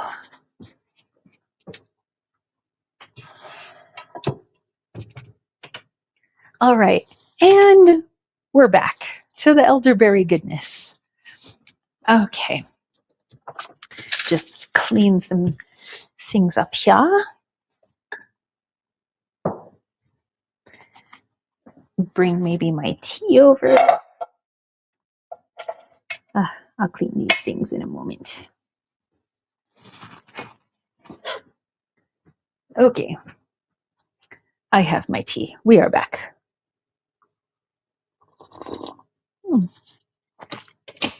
I like the lemon in that tea. It does give like everything like a little happy boost.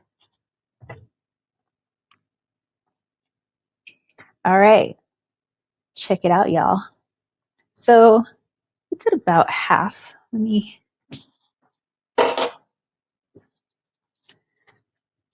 Oh, gosh. You know what that smells like?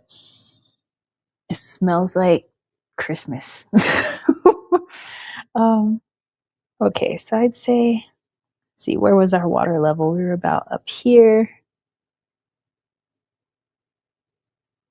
I think we're good. I'm gonna crank the heat real quick. So I just cranked it up to hot, real hot. All right, here come the bubbles, the bubbles.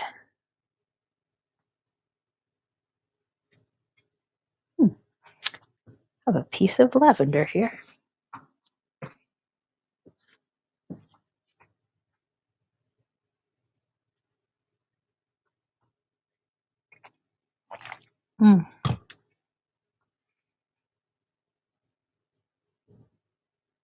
Okay, there we go. Get after it. Get bubbly. Do it.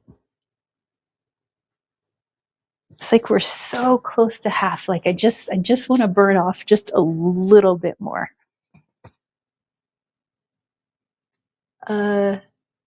Sherry Bug was wondering what book is that? Oh, The Ancient Herbalist and Healer Natural Remedies. So you could probably find it for pretty cheap secondhand, or you can buy it new and it's sometimes on sale for like 20 some dollars. But yeah, a very good book. It's a 4-in-1 book. Lila says, it's an ancient book of something. Shapeshifter says, by the way, watched your interview. It was great to see you on another channel.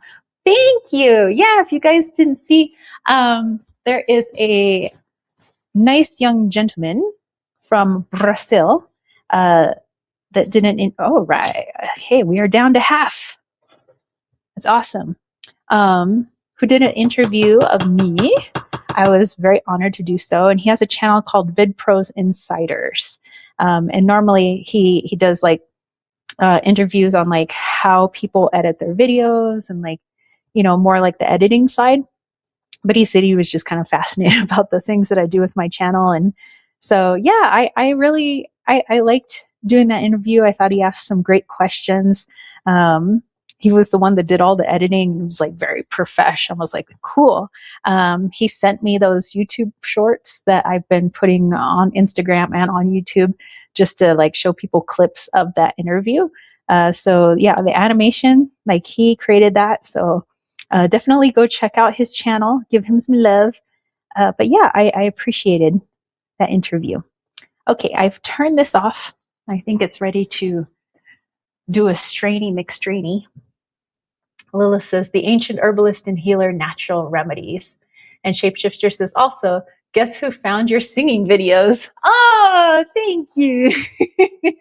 Yeah, I have a different YouTube channel that I haven't posted on in a while, and it's just under my name. It's just under um, TaraEgipto, and it has all my opera singing and my little like musical theater and opera. So I don't know if you guys want to go check it out. You could, but I haven't put a new video on there in a while because it's kind of hard to record yourself singing in an opera unless you have somebody there with their phone and they're trying to record, you know? Okay, I'm going to put this here. All right, so let's see. Can we put the camera down a little bit? There we go. All right, I'm going to roll up my sleeves and I'm going to move this here. And I made sure to get the saucepan that actually has spouts to it, so it's easier to pour. So I'm going to do that now.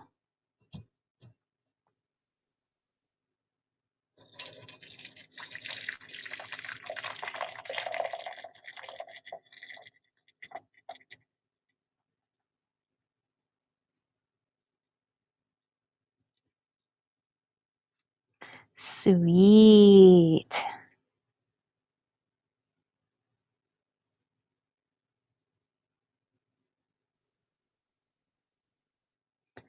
Okay, hold on. I'm going to get my spoon now. Actually want to get these elderberries into this because I want to squeeze out all that juice. Man, that's a lot of elderberry.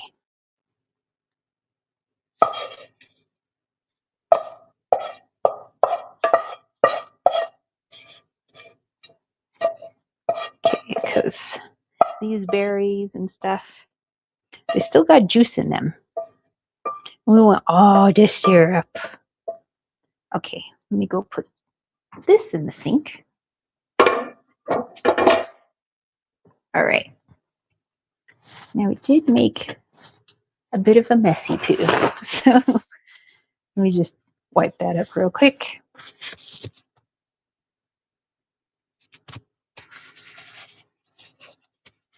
Beautiful.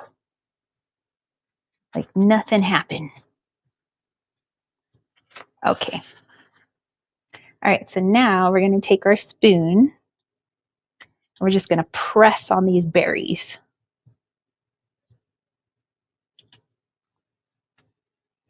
You just want to get all the juices out. And then this is going to become lovely compost. And if you don't know, I named my compost. His name's Oscar. He's Oscar the Grouch. But he's not so grouchy because he's going to get a lot of compost. Or I should say, green material for his composting pleasure.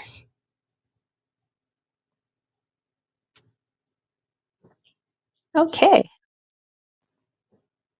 That's good. Okay, so I'm going to put this in the sink and I'm going to put these in my little compost bin.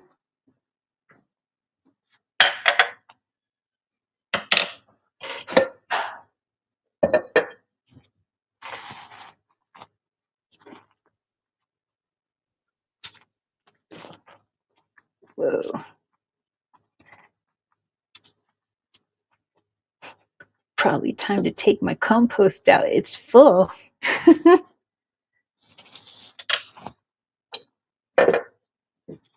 Okay, need a paper towel. Be right back.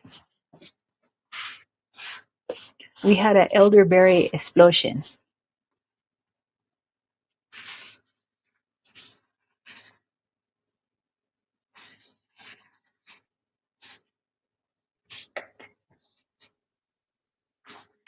Okay. Sweet. So now is the time that we're going to put in some honey.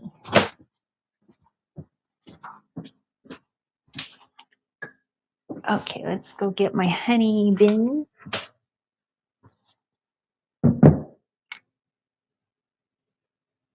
Lila said Oscar. Sherrybug said elderberry stains so badly. Yeah, but you know what? It's also a really good dye. So if you're looking for kind of a pinkish, purplyish dye for your clothes, good times. Okay, so there was 4 cups of water in here that we put into our pan, and now it's at like 2.5. That's good enough. Okay, so I'm gonna put some honey in here now. Let me just get past my tea mug here. Okay, so about a cup. Let's put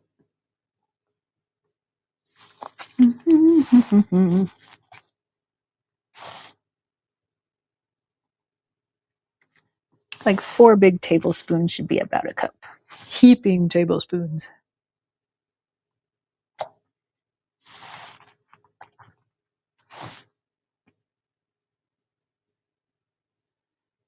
Maybe 1 more for good measure.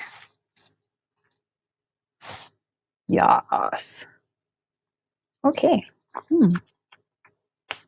That's good honey.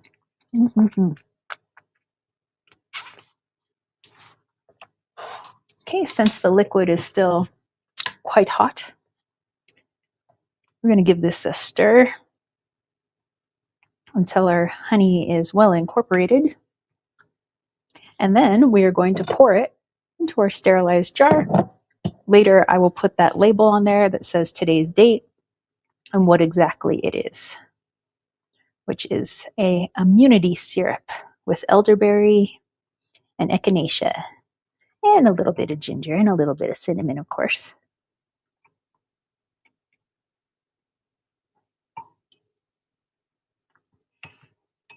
Melt, melt, honey, melt.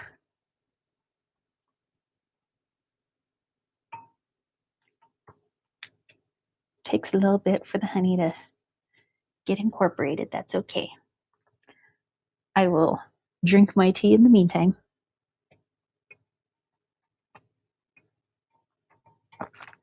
Mm. I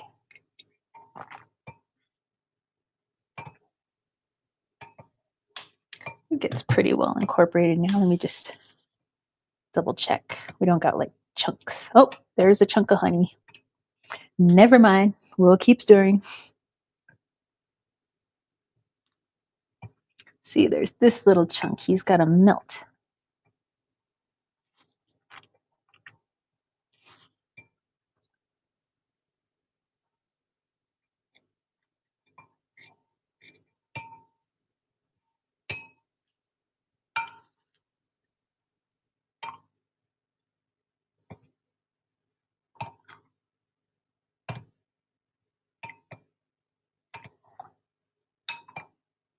Okay, I think we got all the honey.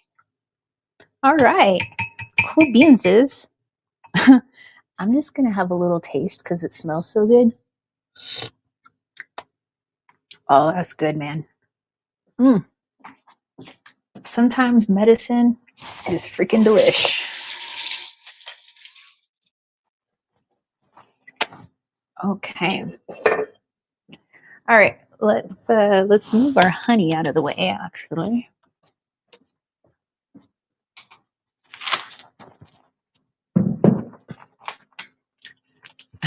Sherrybug said, true. Shapeshifter says, with this angle, it feels like I'm hanging upside down on the wall, bat style. Well, it's like the things people don't admit doing in their free time. Shapeshifter's like, what? She says, in my free time, I'm Batman. Sherrybug said, honey itself is really good for a sore throat. Yes, it is. That's why a lot of people like to add that honey, and they'll just like have straight honey and lemon tea, or just honey tea. It's super good, and it doesn't go bad. I mean, I hear that the honey in the pyramids is still good. Okay, so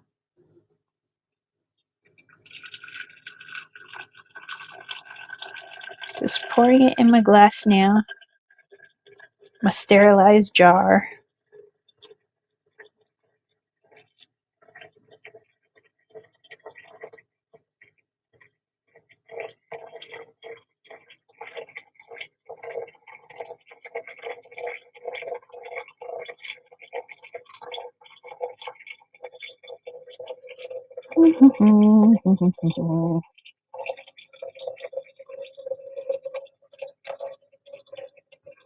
I'm trying to go slow because I don't want to get elderberry all over the place.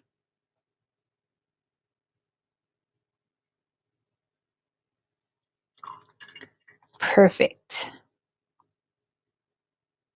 Booyah.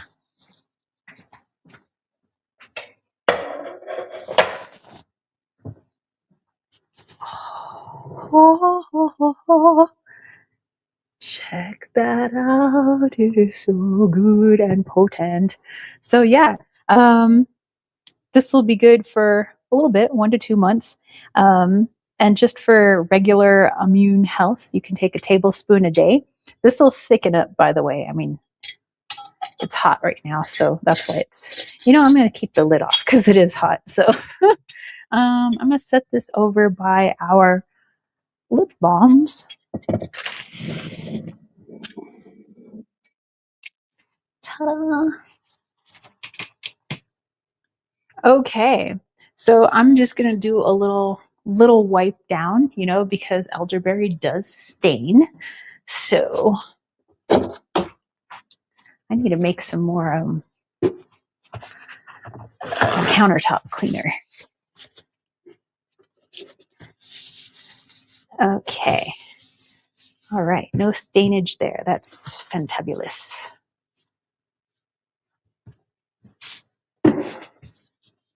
Okay. Just making sure we don't got like honey stuff and stains. All right. Come with me. All right. So we've made some lovely things today. We have our elderberry syrup, which is going to firm up into more of a syrupy syrup over there. We have our lip balms, and there isn't any beeswax in there, so they're not going to be super solid. They're going to be more like creamy, just some moisturizing for the lips. And then behind you guys, you have 3 different types of tea, both for food issues, mood issues, and respiratory issues, or just kind of like beefing all of that up. Okay, so let me just give everybody a little wipe off right here.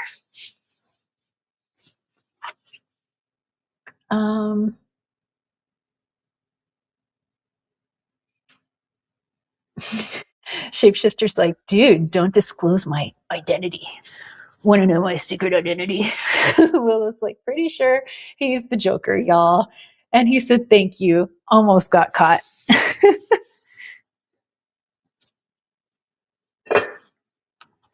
Okay. All right. So let me take my rings off. Let me just clean this stuff up here just before it sets and gets hard and nasty and whatnot. So what did you guys think? Are you going to make some of these teas, or like, maybe use different herbs, and maybe you make your own tea blends for winter, or do you have your own herbal syrups maybe that you start utilizing kind of leading up to autumn and winter? Do you have lip salves that you make? So do share your recipes with the community. And that's what I was talking about in that interview with the young gentleman from VidPros Insiders, is that my whole thing is like trying to build community and sovereignty.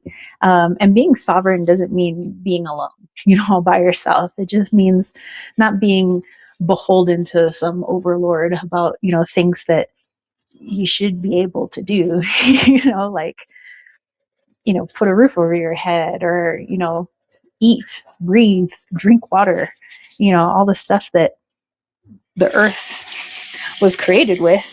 And somehow people have monetized and said, you can't have that water without my permission and paying me this paper money.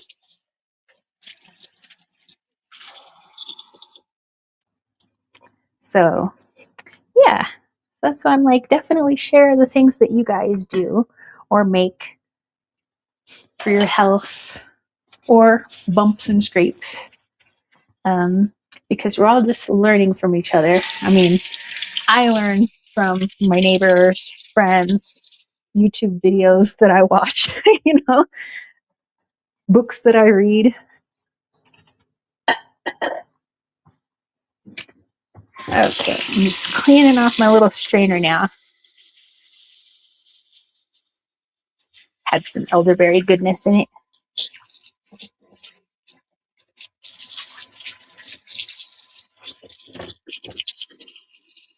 And also, I don't like to let things sit in the sink. Everything gets all crusted and then you gotta let it soak. And I'm like abstaining from having to work in the future times, and I'll just do it in the present times so that later we could just eat and chillax. And we're having leftovers tonight from a dish that I've never made before, but I tried my hand at it last night. Oh, it came out good, if I do say so myself. And apparently Riley was having some tummy troubles, and after my dinner he felt a little bit better, and then he had some more for lunch and he was feeling a little bit better. So it's minced meat, basically, that it's some of that ground beef that we got from the butcher that butchered up our cow that we got, and our local cow. And I just basically I put a crap ton of pepper, like black pepper in it. It had a little bit of paprika, a little bit of salt, but it was mostly like black pepper. So it was like pepper spicy, not like chili spicy, So it was an interesting spice. And then I sliced up some potatoes and I put it in a casserole dish. So I put kind of some thinly sliced potato slices in there. Didn't have enough potatoes from my harvest, but I do have more potatoes that I planted, from sprouted potatoes in the pantry. And they're starting to sprout out of the soil. I was like, yeah, go little plants. And once those plants die, I know that my potatoes are ready to be harvested. But didn't have enough of my own potatoes, so I had to go to the store for some potatoes. So yeah, sliced them up, put some meat on top, put more slices of potato, put some more like minced meat on top. Oh, and also had onion in it too. And then I made this like milk mixture with eggs and more pepper. And then mix that all together. I might have put one more thing. I think maybe that was it. And then I poured that in there so that the potatoes had something to cook in. And then I put a giant blob of like butter, like grass-fed butter, right in the middle of it, and just baked it in the oven for 45 minutes. It was good, man.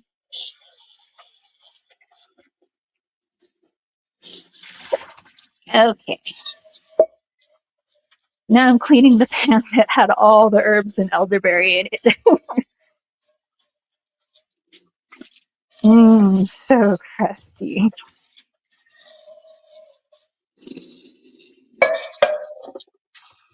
Okay, let's add a little bit of soap to this.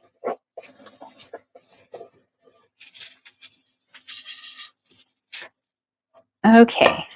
Oh, so yeah, when we head out to the living room, and I'm going to talk about my herb of the week, I want to talk about black walnut. So let me know if you know anything about black walnut and your experiences with it, or if you just avoid it because it's bitter. It is very bitter. It's the shells of the walnut, black walnut. But like we said, bitters are very good for the tummy. But I was telling a friend of mine that lives out in New York, I was like, yeah, I went to Sunshine Herbs, like my local herb shop, and I picked up some stuff. I picked up some oregano, and I picked up some lion's mane, and I got some black walnut, and Oregon grapefruit, and I was almost out of Earl Grey, so I picked up some more Earl Grey. And she was like, black walnut's been coming up a lot. And I was like, I know, I've been feeling that. I was like, it seems like more people are talking about it. Plus, like in like my meditations, black walnut's been coming up, but also in my dreams. And when I was like in this, I guess, a prayer meditation. I was just like trying to connect to the creator. And I was like, just direct my attention to, what herbs I should be working with, and it was kind of like I can't tell you what to do. So I can't really tell you like a specific herb, but it was like the herbs that I was being shown. I noticed were all,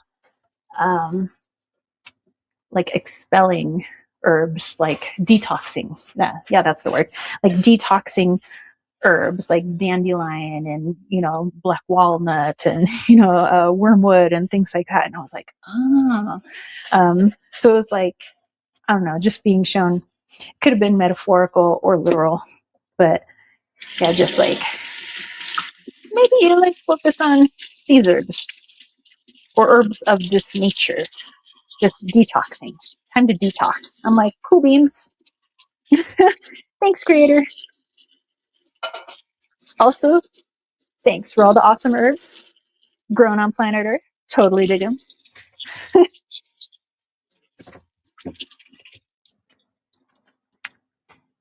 All right, almost done here, guys. I have one measuring cup and one more saucepan.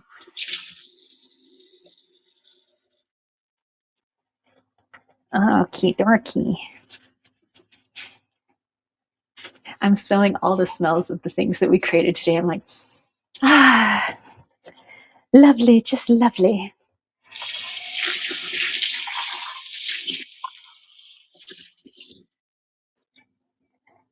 Okay. Man, what is up with this measuring cup? At some point or another, this measuring cup got grody, and it's hard to degrody it. Okay, last thing. And then we head out to the living rooms. The room of living.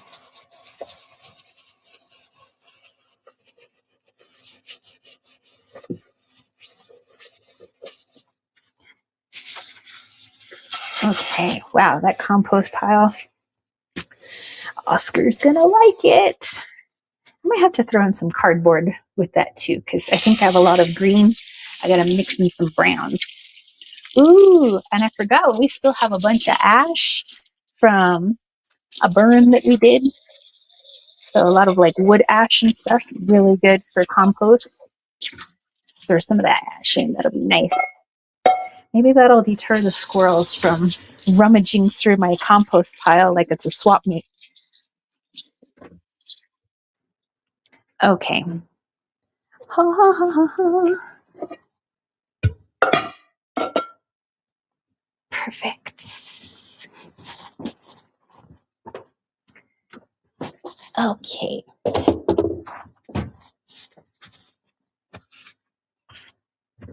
Just a little wipe down. All right. We're cool beans then.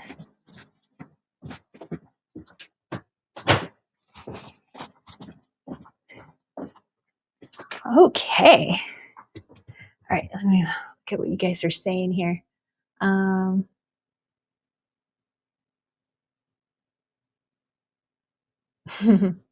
Shapeshifter says, so if I model my kitchen after yours, is that stealing?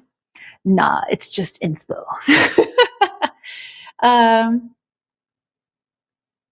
Oh, hey. Justin said, I made a greasewood salve and cough syrup. I agree. I believe in individual sovereignty rather than a nation sovereignty. Nice. Greasewood salve. I'll have to look that up. That sounds, or greasewood salve and cough syrup. I'll have to look that up. Thank you for sharing. Costolini's like, freeze their bank accounts. Shapeshifter's like, hey. Lilith saying hi to Justin. Shapeshifter says, Lilith, did your house actually burn down? And Sherry Bug was like, butter. Yeah, dude. Like when I was a little kid, I used to like, I don't know what it is about the taste of butter. I like butter, man. Lilith's like, paprika has capsicum and that can cause tummy flare-ups. Could, but I think the pepper was actually like helping him. And it was only a small amount of paprika, but yeah, I think the pepper, like the black pepper, was pretty good. Although I probably would stay away from chili peppers. Lila says, not my house, but they set the building on fire. Yes.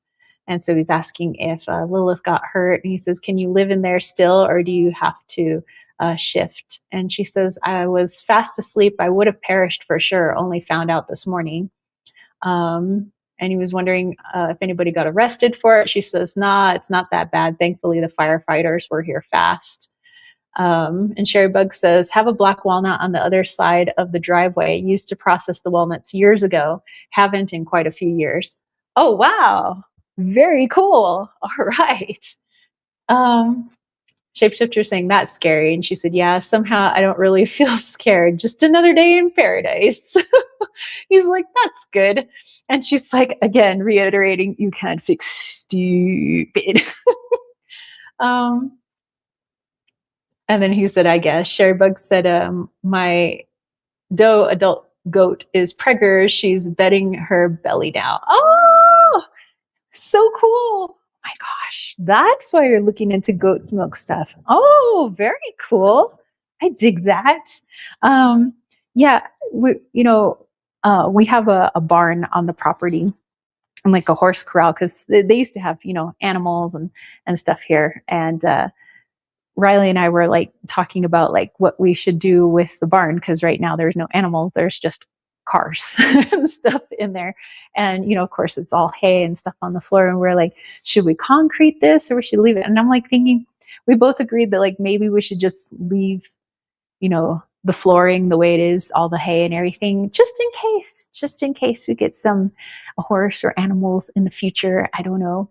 But our horse corral, I'm actually going to use a section of it for a bigger garden next year, like a nice big garden, maybe a greenhouse too, so that I can make more than we need to like either can and save or like hand out to people. And yeah, so got some plans, but I love that you have so many animals and everything. That's just freaking awesome, man.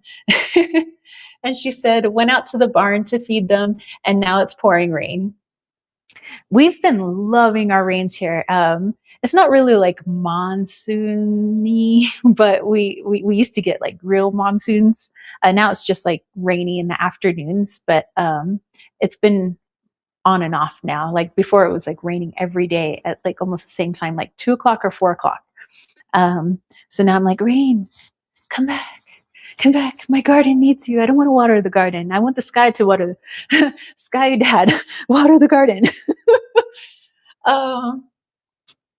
Okay, so let's head out to the living room. But yeah, thank you for joining me in the kitchen. This is just like a pre-winter prep. So this will like help with going into autumn and early winter. And then like in November, I'll make more that usually has a shorter shelf life, like those syrups and things like that, so that as we're in winter, I could just utilize them then, but there's some stuff that had to be made early, like maybe some of the teas and maybe the elderberry syrup, and maybe if I was going to make a tincture. But I'm pretty good on my tinctures right now and the salves. But yeah, if anything else pops up and, tincture related or salve related, I need to start infusing that stuff now so that it's ready to go come winter time. All right. So let's head out. I think I finished my tea. Oh no, I still have a little bit, but I'm gonna chug that right now.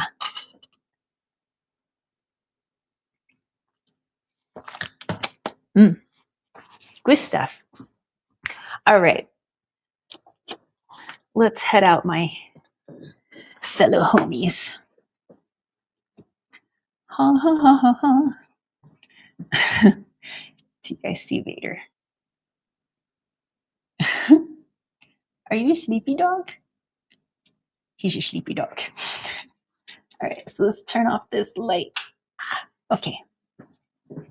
All right, we're heading out to the living room to talk a little bit more about black walnut. And then we'll go into our question section of our chat, our little Q&A section, if you wanted to do some donation questions. Oh, I've also, I have a new way to donate. So I'm trying to find like all these other ways to donate that aren't YouTube, although you could, if you would like, still to do super chats and super stickers through YouTube. That's perfectly fine. But I now have the buy me a coffee because a lot of people do that. So that's that little QR code you see up there. And I also have Zelle. I have PayPal. I have CashApp. I have Venmo. I'm just trying to find all these like different donation ways of donating that people might feel comfortable with.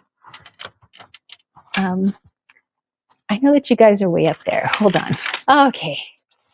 Sorry, I was adjusting my footies for my tripod. Ah, there we go. We're here. We are here.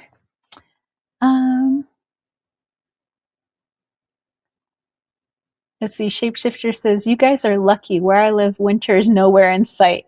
Oh, well, I mean, back where I used to grow up in San Diego, winter meant it's kind of rainy. Like that's winter.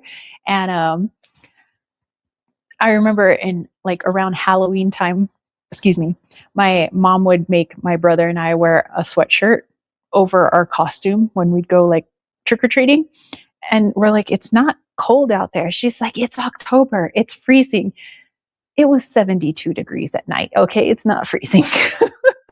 And then in November in San Diego, November is the month out of all the months of the year that have the most consecutive warm days, like meaning days over 75 degrees. So it's actually very warm in November, but because like all the stores and everybody's saying, oh, you got to wear turtlenecks and sweaters now and, you know, cable knits. And so everybody dresses so warm at Thanksgiving. Like when we go to my auntie's house and we're just like dying in there. We're just like, oh my God, it's so freaking hot. So it doesn't help that everybody's like kind of stressed out and then we're eating all this food and it's all freaking hot and we're wearing sweaters because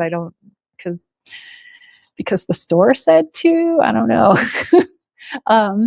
And even at Christmas, it's like not that cold. But up here, I love it up here in the mountains because we do get all the seasons. So there's wind, there's rain, there's snow, there's sunshine, there's like a lot of everything's like, what do you want? You know, and everything always changes up too. So I like that because I have a very eclectic personality. So I like the eclectic weather. It's awesome.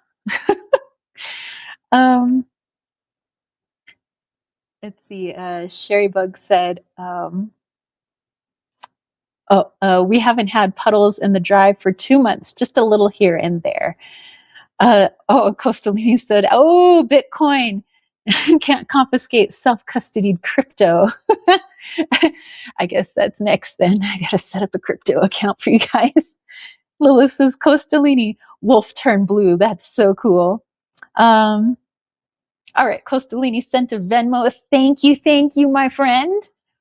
And Justin says, I miss sweater weather. I haven't worn a sweater for the past 2 years here in Mesa, Arizona. Dude, I used to live in Tempe. Mesa's nice too, but yeah, it's a little hot down there right now. What's it, like 100 degrees, honey? Yeah, it's like 100 or something down there. Yeah, it's a little, okay, like 110. It's a little toasty. The Costalito was hoping you could help me to understand a dream from last night. Ooh, more dream interpretation. I love that stuff. Okay, let's do it. Sherry Bug says, I wouldn't want to live anywhere that didn't have all the seasons. Yeah, now I'm like, you know, after living in a city, growing up in a city basically, that basically had 2 seasons, rain and no rain, sun and partly cloudy. I'm like, I like seasons. I like to see the change in the trees, the different animals that come around. Like it's, yeah, I dig it. Costalina says, I was looking in the mirror at my teeth and they were gross. My gums had grown over all my teeth, mostly the bottom teeth. Oh, this is in your dream. I was like, that's interesting. In the dream, it seemed like it was from the nanohydroxyapatite, but they were all covered. And my dad got up and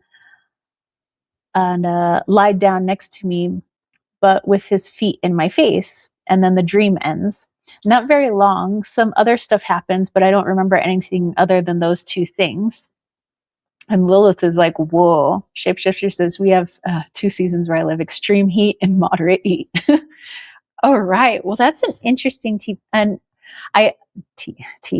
Interesting dream. And I always find dreams fascinating, especially when they deal with teeth, because there's so much symbolism that's in our teeth.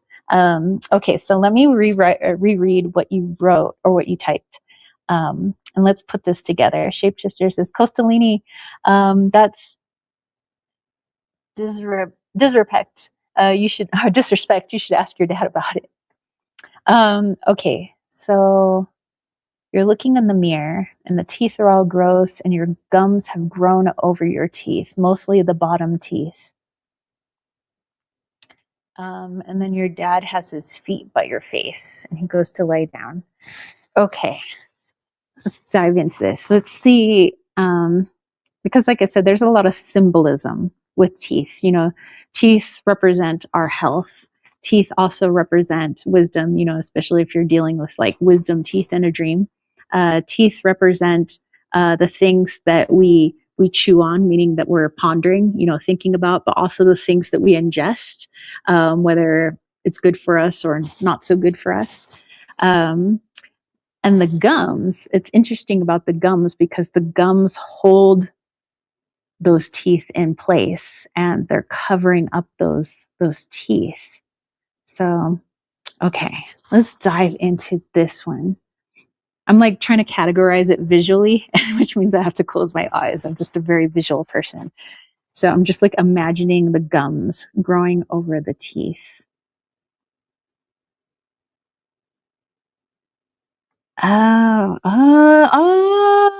Dude. Okay, so we'll get to. Let's look at the first part, just the gums and the teeth, and then we'll get to your dad and his stinky feet by your face. Okay, so when we think of our gums, usually we think of our gums being more sensitive than our teeth, and that we have to have good gum health so that our teeth don't fall out. So basically, our gums are very, very important. Our teeth are important too, but if we have crappy gum health, then you know our teeth fall out and all that stuff. But that's in the literal sense. Symbolically, the gums are our form of protection, our stability, our own personal sensitivity, whether it's emotional or spiritual or, you know, what have you. So the fact that the gums are growing over the teeth, like at first you're looking at the teeth and they're all kinds of nasty growths, which usually means, like since you're looking in the mirror and you're not feeling them directly in your dream, you're looking at them. So you're looking at your own reflection. So it's how you perceive what you've been ingesting, what your growth, your wisdom, your maturity, and things like that. For some reason, and I don't think this is the soul. I think it's the ego looking at the teeth, meaning looking at you, not, you know, take the teeth out of the equation. It's like, ugh, all this stuff that I've been quote unquote chewing on, you know, thinking about is just like gross. And, you know, I feel like I have to hide it, you know, and I feel like I have to protect myself, hence the gums growing over the teeth. So, you know, so there's a part of the soul, which is like, woohoo, like I'm learning everything. I'm thinking about all these things. I'm talking to new people. I'm, you know, looking at these new ideas. It's kind of like if you're at a buffet with all kinds of stuff. You got turkey, you got pumpkin pie, just because we were talking about the holidays. I got holiday food in my mind. I got cranberry sauce. I got all, you know, and I'm eating all of it, meaning I'm taking in all these beliefs, ideas, thoughts, ponderings. I'm taking it all in. So of course our teeth they're gonna be kind of dirty, right? Because we're taking all this stuff in. But the ego doesn't see it as a joyful experience. It sees it as a disgusting experience. Like, don't take in all those new ideas and those new thoughts and those beliefs. Like, let's just go ahead and cover them up with our gums. But the fact is, our gums are very sensitive. So, meaning that the ego is feeling very sensitive, at this time. So, it may feel a little bit under attack. And that segues into the second part of what you remember from your dream about your dad laying down and then his feet are by your head. And so think about what the feet, represent. They're our mobility. They're about moving forward. They're also connected to our groundedness.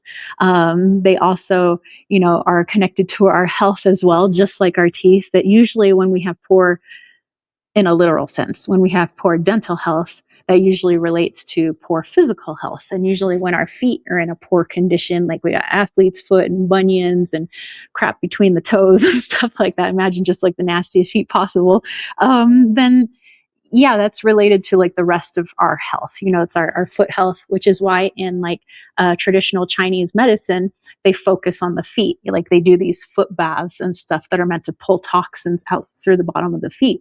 Well, what do we also do with oil pulling? We pull the toxins and the crap out of our teeth. So our teeth and our feet are both related to our health.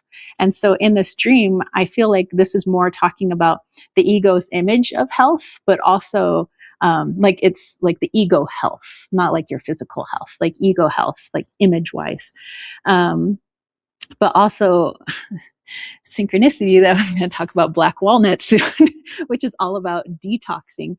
So the ego doesn't really want a detox. It just wants a stop to stop you from taking in these new ideas and new ponderings and things like that, because it's worried. And so having your father in your dream, which is, a symbol of the masculine, but he's taking his feet, which is a symbol of his masculine health, and he's putting it by your head, and so meaning that a lot of, and you already know this, a lot of, the men in your family, like the masculine in the family, maybe not so balanced, not super divine, masculine in its positive aspects, that it's been more like brain based rather than heart based, because I was tapping on the microphone. His feet were not by your heart. His feet are by your head, showing that a lot of how your family, certain people in your family, perhaps even yourself included at one point or another, viewed your spiritual health, your emotional health, and your physical health by the mind.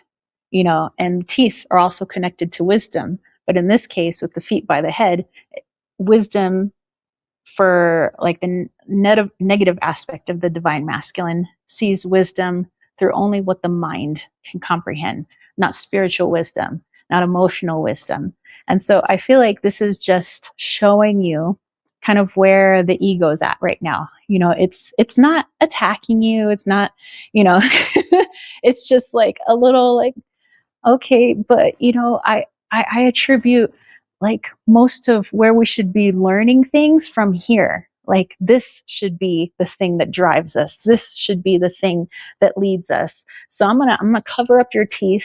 I'm gonna stop you from taking in anything else, or at least that's what it wants. It's not what it's getting, but it's what it wants. I want you to stop learning things, because everything we need to know is already here.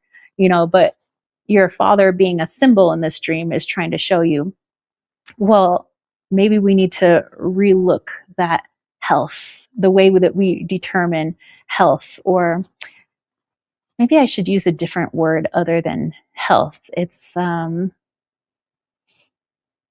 maturity, I would say, more growth and maturity. And so the ego wants to see growth and maturity strictly by what you already know.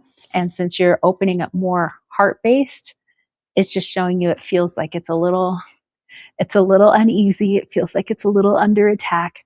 But I see this as a good thing. This is a good dream. It may have seemed like a gross dream, but I see this as a really good dream, because you're doing what you need to do, what what the creators put, purpose on you, things that you need to learn and do, and you're doing it. But the ego is like, I want to hide. Stop. Can't we just go back to like not being heart based and just being solely 100% of the mind? Not that you were 100% of the mind, but that's what it would like. um, let's see. He says, uh, oh yeah, some other stuff happened. He says, it's always freaking teeth with me. That's such a cool interpretation. Thank you.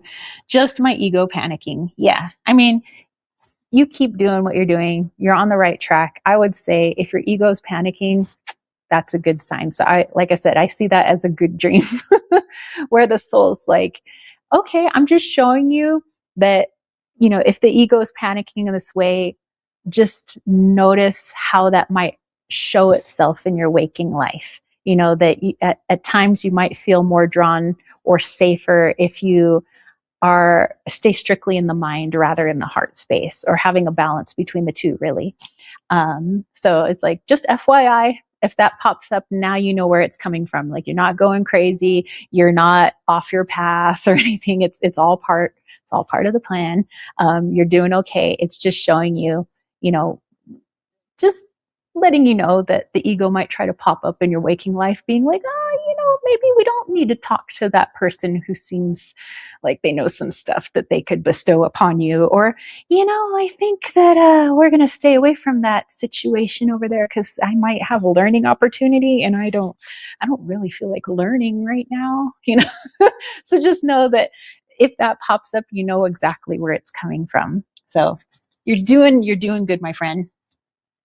He says, especially after the weird bilocation stuff. Yes, for sure. Shapeshifter says, oh yeah, he was talking about asking your dad about it too, maybe getting your dad's perspective. Cool beanses. Well, thank you. And by the way, as I'm looking at a Costolini's screen name, and he's got a cool blue wolf head by his name. If you're wondering where that comes from being a YouTube member. So also helping out in that way. Thank you very much. And also thank you to Shadowlands, who's also a YouTube member, Chang Rainbow Lotus, Jonathan Cleese, Nancy from Macron's Intuition.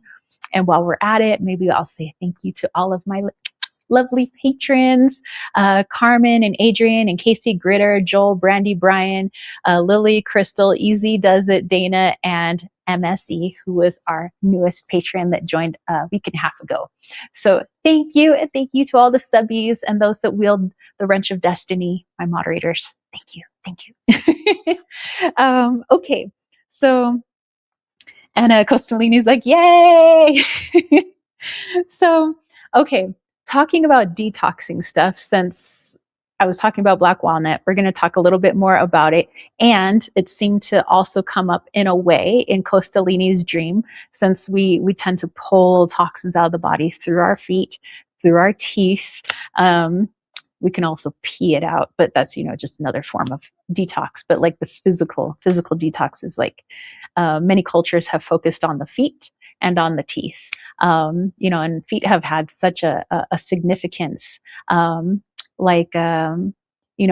Let's say going into like Bible stories, when there's people that wanted to wash like Jesus's feet, and then it's like, it's a sign of respect, of like getting down to the lowest form of a person, feet that walk on the ground and showing like, I respect you, I do this for you. I cleanse the feet. Also in Italy, they have foot wash stations because, well, people walk all over Italy, most parts of Italy, and especially places I was in full of cobblestone and everything. But my feet would get so dirty because it was hot and I was in sandals and my feet were so dirty. But luckily there was foot wash stations. So there's all this thing about like clean feet, clean health, and it just being it's just a very sacred thing, the feet, especially if you're with a significant other and they want to do a foot massage. That's always like, ooh, like that's a very special massage, So yeah, teeth and feet. Very cool that they came up both in your dream. Costalini says, oh, synchronicity for the day. I'm looking at the TV that used to have the potato chips with the girl's last name on it, wondering where it'll pop up next. Is it Tara's new channel name? And Lilith says, wild. He's like, yep. Okay, so let's talk about that black walnut. All right, so I have some black walnut here. I got this at Sunshine Herbs in Sholo, but of course I know that you can find them at Star Wars Botanicals, you can find them at Frontier, you can find them at Mountain Rose Herbs. But let's see what Andrew Chevalier has to say in his Encyclopedia of Herbal Medicines. Okay, so in this book, they don't actually have like the whole heading that says black walnut. Actually, black walnut is seen as a related species under butternut. What's up, butternut? Okay, so let's see. Let's take a look at the habitat. So native to North American forests, butternut is cultivated for its timber and other temperate regions. The bark is collected in the fall. The parts that are usually used are the inner bark. So its constituents, it contains, I'm getting into some Latin, so misqueasy, naphthaquinones. A fixed and a volatile oil. It has tannins, naphthaquinones. I feel like I should have a lisp for that Latin word. Have an approximately similar laxative effect to the anthraquinones found in plants such as senna and Chinese rhubarb. It has a purgative effect, antimicrobial, antiparasitic, and it has anti-cancer activity. Butternut bark was employed in indigenous North American peoples and colonizers as a laxative and tonic remedy. Butternut was used to treat a variety of conditions, including rheumatic and arthritic joints, headaches, dysentery, constipation, and wounds. Used to this day as a laxative and tonic, butternut is a available remedy for chronic constipation, gently encouraging regular bowel movements. It is especially beneficial if combined with a carminative herb such as ginger or angelica. Butternut also lowers cholesterol levels and promotes the clearance of waste products by the liver. It has a positive reputation in treating intestinal worms and being antimicrobial and astringent. It has been prescribed as a treatment for dysentery. So the related species to it that have very similar properties are black walnut, which is used in the same way as butternut. The bark of the walnut tree is used as a gentle purgative and is also applied to skin afflictions. The nut is used in Chinese herbal medicine as a kidney tonic. Now, the husk or the shell is what I have in here instead of the bark. The nuts of both varieties are highly nutritious, lower cholesterol levels, and contain significant quantities of alpha-linoleic acid. So there you go. Plus some of the things that I looked up, and I usually try to write like what it's good for on the jar in case I'm like looking through. I'm like, I need something for anyway. So it's really good for heart health, lowering inflammation, helps to balance our gut microbiome, lowers cholesterol, as we read in the book, lowers blood pressure, helps regulate blood sugar, good for our brain protection, and used as an antioxidant, as it also was mentioning. So really good at just like, to me, it's the detox. And it seems like the bark has similar properties, but I feel like the husk, which is why I got the shell of the walnut, has more detoxing properties. So yeah, that's our buddy for this week. And then in Cunningham's Encyclopedia of Magical Herbs, so how it might have been used spiritually in the past.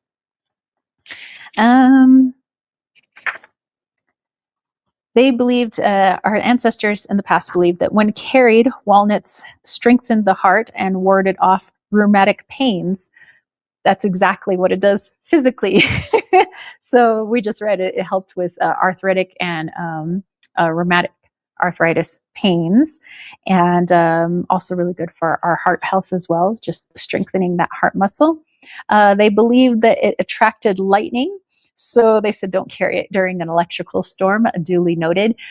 Sherry Bug says there was a black walnut tree that is across the driveway. So I don't know, has it ever been hit by lightning?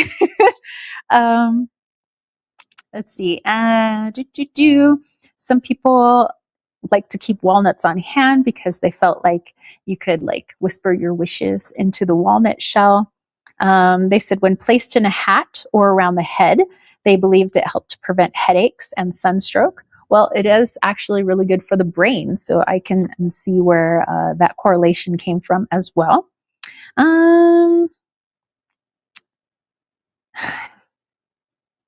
Okay, so it says that when a couple was about to be married, the woman would carry walnut shells with her or walnuts with her so that she, interesting, so that she wouldn't get pregos before the wedding day, like waiting till after the wedding day. So it was like kind of used as a nut chastity belt, sort of. And I would imagine, because it says that she kept them in her bodice. Well, if you have a bunch of crushed nut shells in your bodice, I would imagine that, kind of rubbing against that might deter people from, things. So what? Yeah, that's what she said. That's what I said. Let's see. Let's go back up here. Costalini says, it was on 2 license plates outside 2 days ago. Always shows up every day somehow. Interesting. And Shapeshifter said, if anyone did foot massage on me, I'd die laughing. Yeah, I'm really ticklish. You'd have to like calm my tickleness, Lilith says, I'm expanding my torture capabilities. Shapeshifter's cracking up over there. He says, at least use nice smelling oil. That would take the sting out of it. She's like, no oils, restraints, feathers. Sherrybug says, OMG, yes, it has. Holy crap. Really? Oh my goodness. Well, now we know where that folklore came from. Shapeshifter says, Lilith, feathers would kill me fast enough. You don't want that, do you? She says, sounds perfect to me. Maybe I'll find a way to slow the process down. He's like, fine, if that's what you want. Oh my goodness. You too. Okay. Do we have any other questions for our Q&A section before we go on to our meditation, which, you know what? I don't see why we can't do the meditation outside. It's a nice day out there. But yeah, so again, if you want to join in the Q&A section, feel free to donate on the plethora of donating platforms. So it could be YouTube, doing super chats, super stickers, if you're more comfortable with that. Some people find Zelle to be easier, and the QR code for Zelle is up on the screen, as well as the QR code for the Buy Me a Coffee, which I just set up my Buy Me a Coffee account yesterday. So yeah, there's the Buy Me a Coffee. And then there's the Venmo and CashApp and PayPal. And those are in the description. So yeah, if the QR codes aren't on the screen, everything's in the description down below, just so you guys know. Okay, so let's take a look-ski here. Lilith says, any ideas how to fix stupid? Well, no, that's probably where that saying came from. You can't fix stupid. Well, everybody's on their own learning journey, and some people have to learn in more difficult ways than others. And you know what? I can't say that I learn easily. Sometimes I do. Some things, it's like I need that thing to happen over and over again until it gets through my thick skull, like electrocuting myself. I now take more precautions so that I don't electrocute myself. some would say I'm very stupid in that sense. Like, let's see, first time I electrocuted myself was after a fire that we had in my house. And there was like soot all over the walls, and my mom and I were helping to clean the walls. I think my brother was helping out too. And soot is like really oily for some reason after a fire. I didn't know that, but the more you know. Doo-doo. So I had my just like a little scrubby pad, and I'm scrubbing the walls, but it's not coming off. And my mom's like, well, use steel wool. And I'm like, okay. So I'm using steel wool. Then my mom left to go do something. I don't remember. And I don't remember where my brother was, but I know that my dad was out in the living room. I think maybe my brother was with him. And I was like 16 at the time. That's why I'm like, where was everybody? Anyway, so I'm using the steel wool because it's cutting through the like oily, greasy ash that's all over the walls. And I'm like, doot, doot, doot, doot, doot, doot, doot, doot. And I came across an electrical plate, a socket, where you plug your stuff in. And it was greasy. So I was like, doot, doot, doot, with my steel wool, not thinking about water, steel in an electrical socket. That didn't cross my 16-year-old brain. I was just thinking clean. So I'm like, doot, doot, doot. I like flew backwards into the stove, into the oven, sorry, that was behind me. I like hit the floor. I remember that the tips of my nails were black. Like I remember, like I was blackened, and I was like all kinds of like, whoa. And then my dad heard the crash, and he's like yelling out from the living room. He's like, what the hell are you doing in there? And I'm like, nothing. I fell. He's like, okay. I'm like, whoa. The other time, I think I was electrocuted in the dorms. I don't know. I was helping somebody with something. And then the other time was after I bought my very first house. And we're fixing some of the outlets. Some of the outlets had gone bad. So I had bought, some new stuff and was checking the wiring. And the guy I was dating at the time, I was like, can you go turn off the breakers before we do this? And he's like, sure. And then I was like, are they off? He's like, yeah.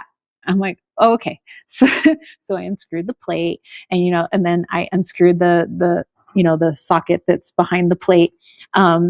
And I went to touch something with the screwdriver by accident, and I electrocuted myself again. And I was like, it feels like thousands of bee stings all at once. I was like, woo.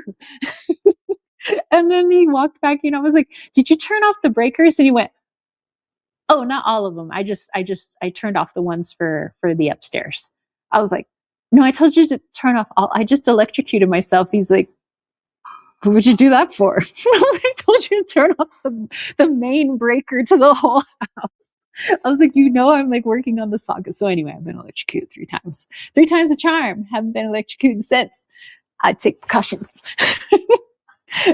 I was like really taking precautions, like helping to put up that solar system on my property and like connecting everything. Like, don't want to get electrocuted. So I would make sure that when I turned off the breaker to the electrical, the solar, I also made sure it was off in the solar room, and also just turned it off at the cabin, and then just waited for all that energy to just dissipate. I'm like, don't want to get electrocuted. So yeah, sometimes people just need more time, Hey, Kath is here. What's up? How are you, my friend? Everybody saying hello to Kath, and she's all like Homer Simpson. Yep. Oh. Lilith is like, girl, no. Everybody's covering their face. Shapeshifter says, I just noticed that skull behind you. I probably know why I feel so cozy in this room. Oh, yes. See my plethora of skulls. But yeah, so haven't electrocuted myself since. Some people are just slow learners, and we should just give them a little bit of grace. But of course, maybe we offer some advice, give them a little nudge along the way. But hey, it's up to people how they want to take those nudges or those advice. Like when Riley tries to help out people on the highway, and their driving abilities. And he just wants to point out, while utilizing his own vehicle, that perhaps they're being oblivious, or as he says, they have their head up their derriere, basically. So, but it's up to them if they want to take that nonverbal advice. They want to learn from anything, or if they just want to continue driving like nobody else on the road exists. So um anywho, okay, so black walnut. So perhaps this week you don't necessarily have to drink some detoxing teas, although you can. You could go on like a little detox, like a little juice detox, or you want to go on a all meat diet detox this week, or you want to drink some wormwood tea, which would be very bitter, by the way. I would probably add some honey to that, or black walnut tea, also very bitter.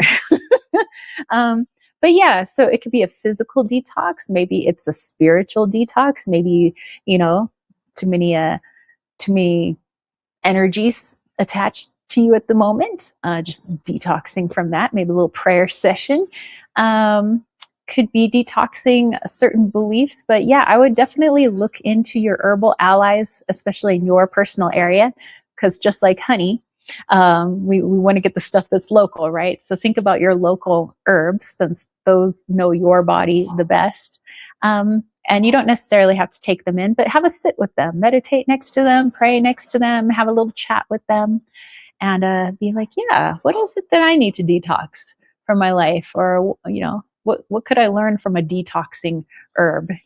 Am I afraid to detox? Am I afraid to let, some things go? Am I like a hoarder of beliefs? Am I a hoarder of emotions, or, of other people's beliefs, or, so I would say, look to your detox herbal allies this week and see what you learn, and maybe I'll quiz you on it next Sunday.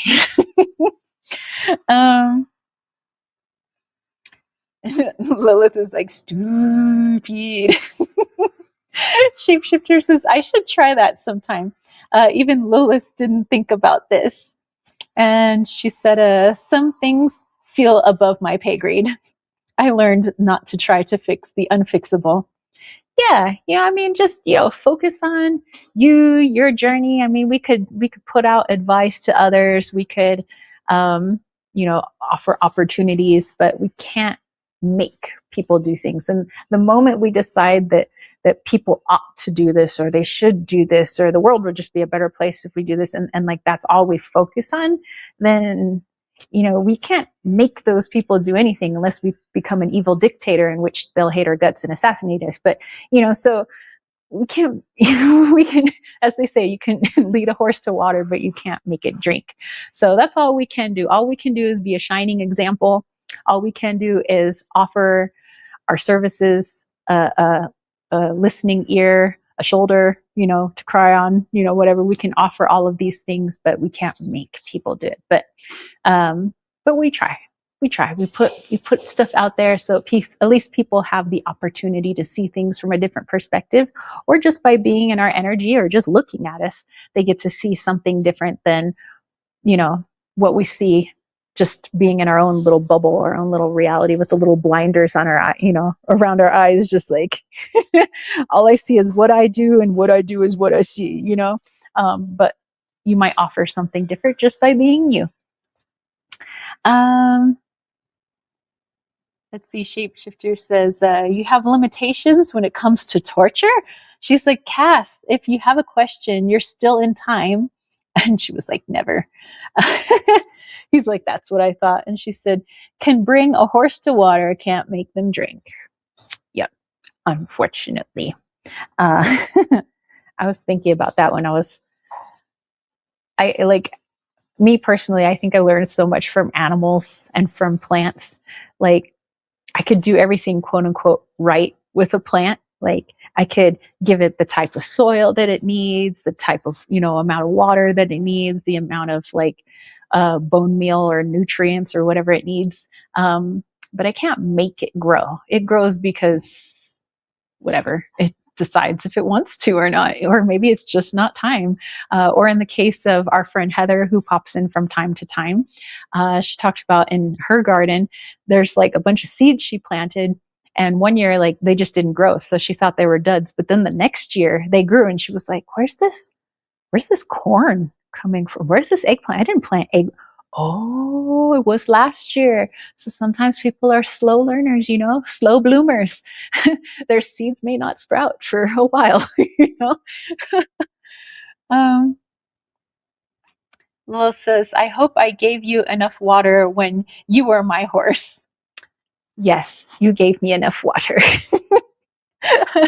I'm sure you did. I'm sure you took good care of me. I don't feel any residual like horse abuse vibes coming from you. So okay. So all right. Well, let's if we're going to bring black walnut into our meditation to finish our live chat today, what instrument would I use? I was like, I wish I could remember the song that I was singing in the forest yesterday. I was with Vader and I wanted to go out into the creek that has no creek water in it at the moment. And I was just like off in the trees. We were just wandering. And like I kind of know where we are because you have to head back downhill to head back to the house. So I can't get too lost. But I did find my way. Which direction was I going? I was going east. And I thought it was going south for a while, but I was going east anyway. So I found myself like far east, and I had this tune come to my mind, and I just started like singing it. And I was like, "Gosh, this is like a really nice melody." And then there was like different parts to that melody, and I was just like singing it in the forest, just singing it. And I felt like I was singing to the trees and to the ground and to the rocks, and I was thinking like maybe I should record it because I like this melody. And then I was like, I had this feeling of like, no, this melody is just for this moment right here in the present. You're just feeling the music of the trees and of the area, and you're just singing to them with the voice that I gave you. And I was like, oh, thanks. Okay, I'll do that then. So I just continued my little singing. And also, it helped Vader know where I was because he was off sniffing things, and then he would just like hear my voice and he'd come back and stuff. So maybe I'll just use my voice, maybe. But I feel like I want to do one more thing. Maybe the drum. No, I'll use my voice. Okay. I have no idea what the tune's gonna be, but I'm just gonna go with it. um, Lilith says horse torture isn't my expertise, thank God. Shapeshifter says, what if the horse likes it though? She's like, my torture is reserved for my pleasure. The horse can go find someone else. Nice. Okay, well, let me put on my zapatos and let's head outside for a nice, relaxing, detoxing meditation. If you want to call in some detoxing herbal allies, some bitter herbs, the more bitter, the better. The bitters are the best for detox. And then we'll head back in and call it a afternoon. Yeah, okay. Let's go outside. Let's see. Do I want to go there or there? Let's go back out here. Follow me. Are you going to come, sir? He might. Okay, that's the screen. All right. Whoa. Ooh, it's kind of warm out here. I may not need my sweater. Yes, sir. Okay. Ah, so nice out. Maybe we go sit on this rock out here. Hopefully the cell signal, the Wi-Fi signal goes all the way to this rock. Look at all this cool, like these cool plants that are growing all along here.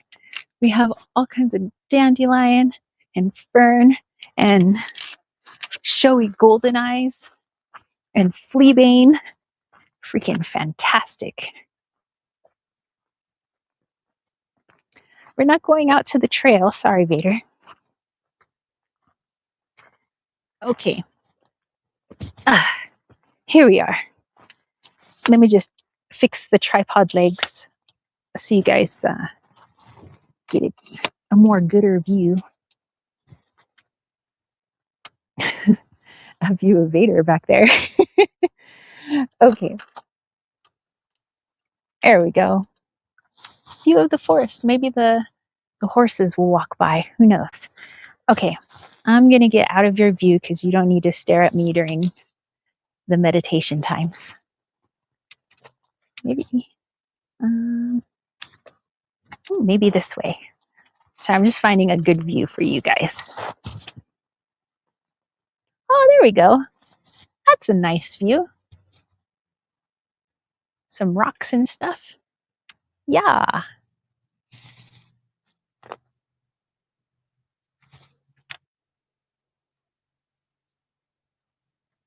There we go.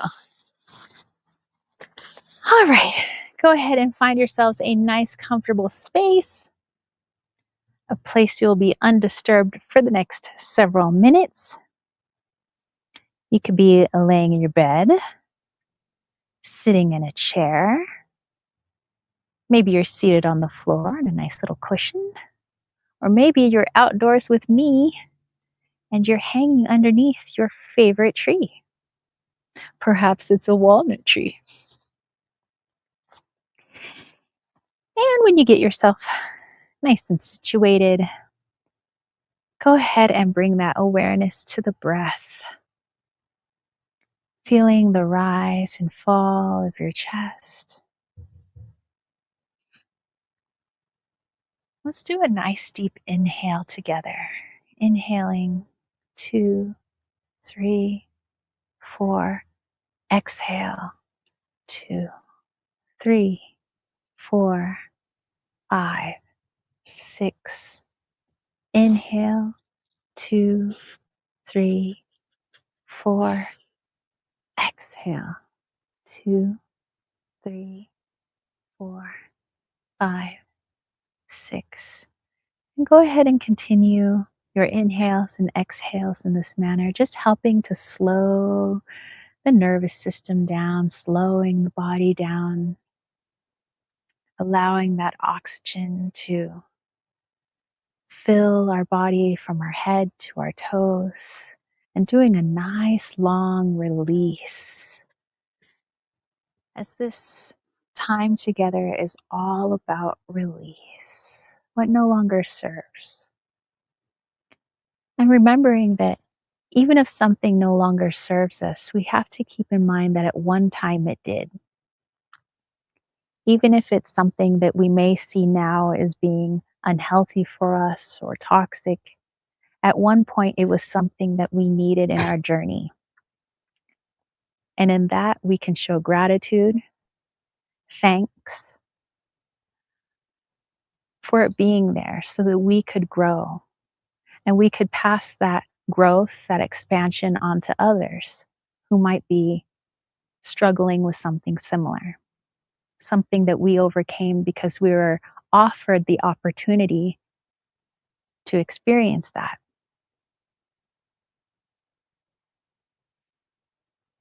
Just continue breathing. And go ahead and breathe normally now. Slow inhale, slow exhale.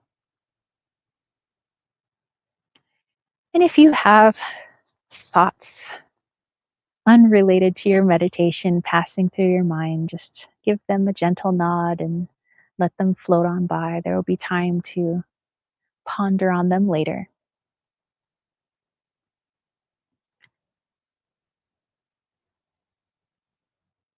If you hear noises from the outside world, maybe it's the whinnying of a horse, maybe it's cars and traffic, maybe it's children playing, dogs running around the yard.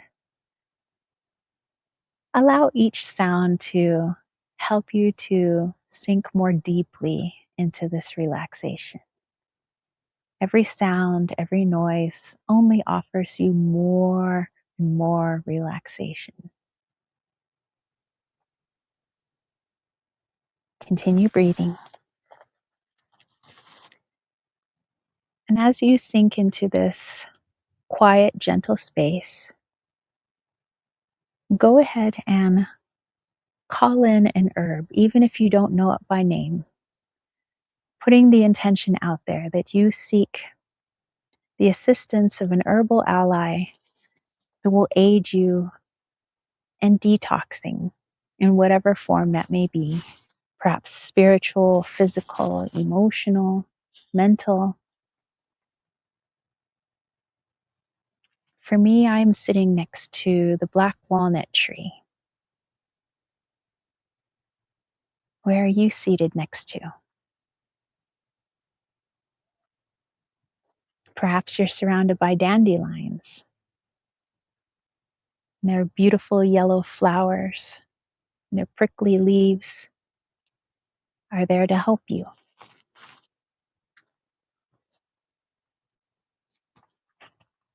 And as you sink in, just allow whatever you need to see or feel or hear or smell or taste to enter in as a message to help you to release whatever is most needed at this time.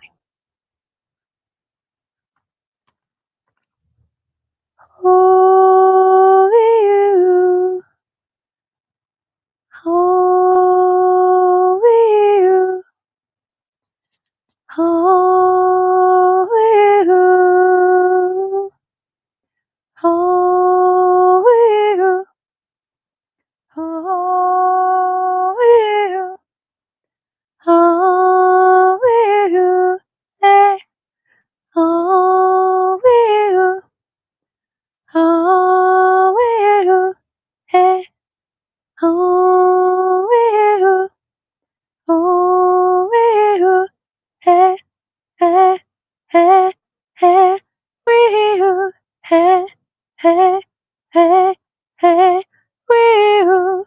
Eh. Eh. Eh. Eh. You. Oh, you. Oh, you. Oh, you. Eh. Oh, you. Eh. Eh. Oh, eh. Eh. You. Eh. Eh. Eh. Eh. You. Eh. Eh. Eh. Eh. Oh, you. Oh, you. Eh. Oh, you. Oh, you. Eh. Eh. Eh. You. Eh. Eh. Eh. You. Eh. Eh. Eh. Oh, eh. Oh, eh. Oh, you. Oh, you. Eh. Oh, you. Oh, you. Eh. Eh. You. Eh. Eh. Eh. You. Eh. Eh. Eh. You. Oh, how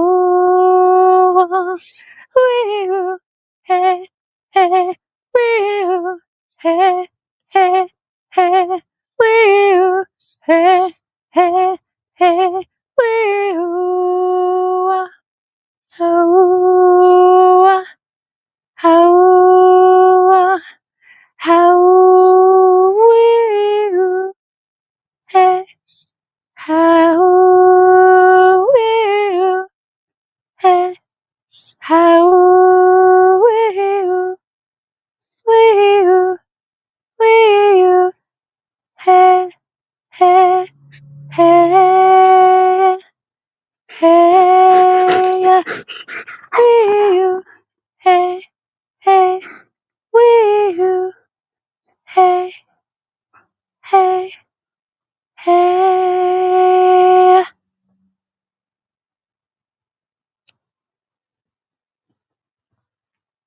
go ahead and bring your awareness back into the body, feeling into your fingers and toes. And when you're ready, giving yourself a nice big stretch as we bring that awareness back into the body. All right. Thank you so much for heading outside with me and joining in this little meditation. I'm heading real quick. Maybe Vader's gonna beat us in. You know, all this, like, you guys can see how tall this grass is, or ferns. They're like up to my shins, actually. It's like, to me, that's like a little fairy forest down there. That is so cool. Okay, I'm gonna fix my little tripod legs here real quick. Okay, and in we go. Excuse me, Mr. Vader.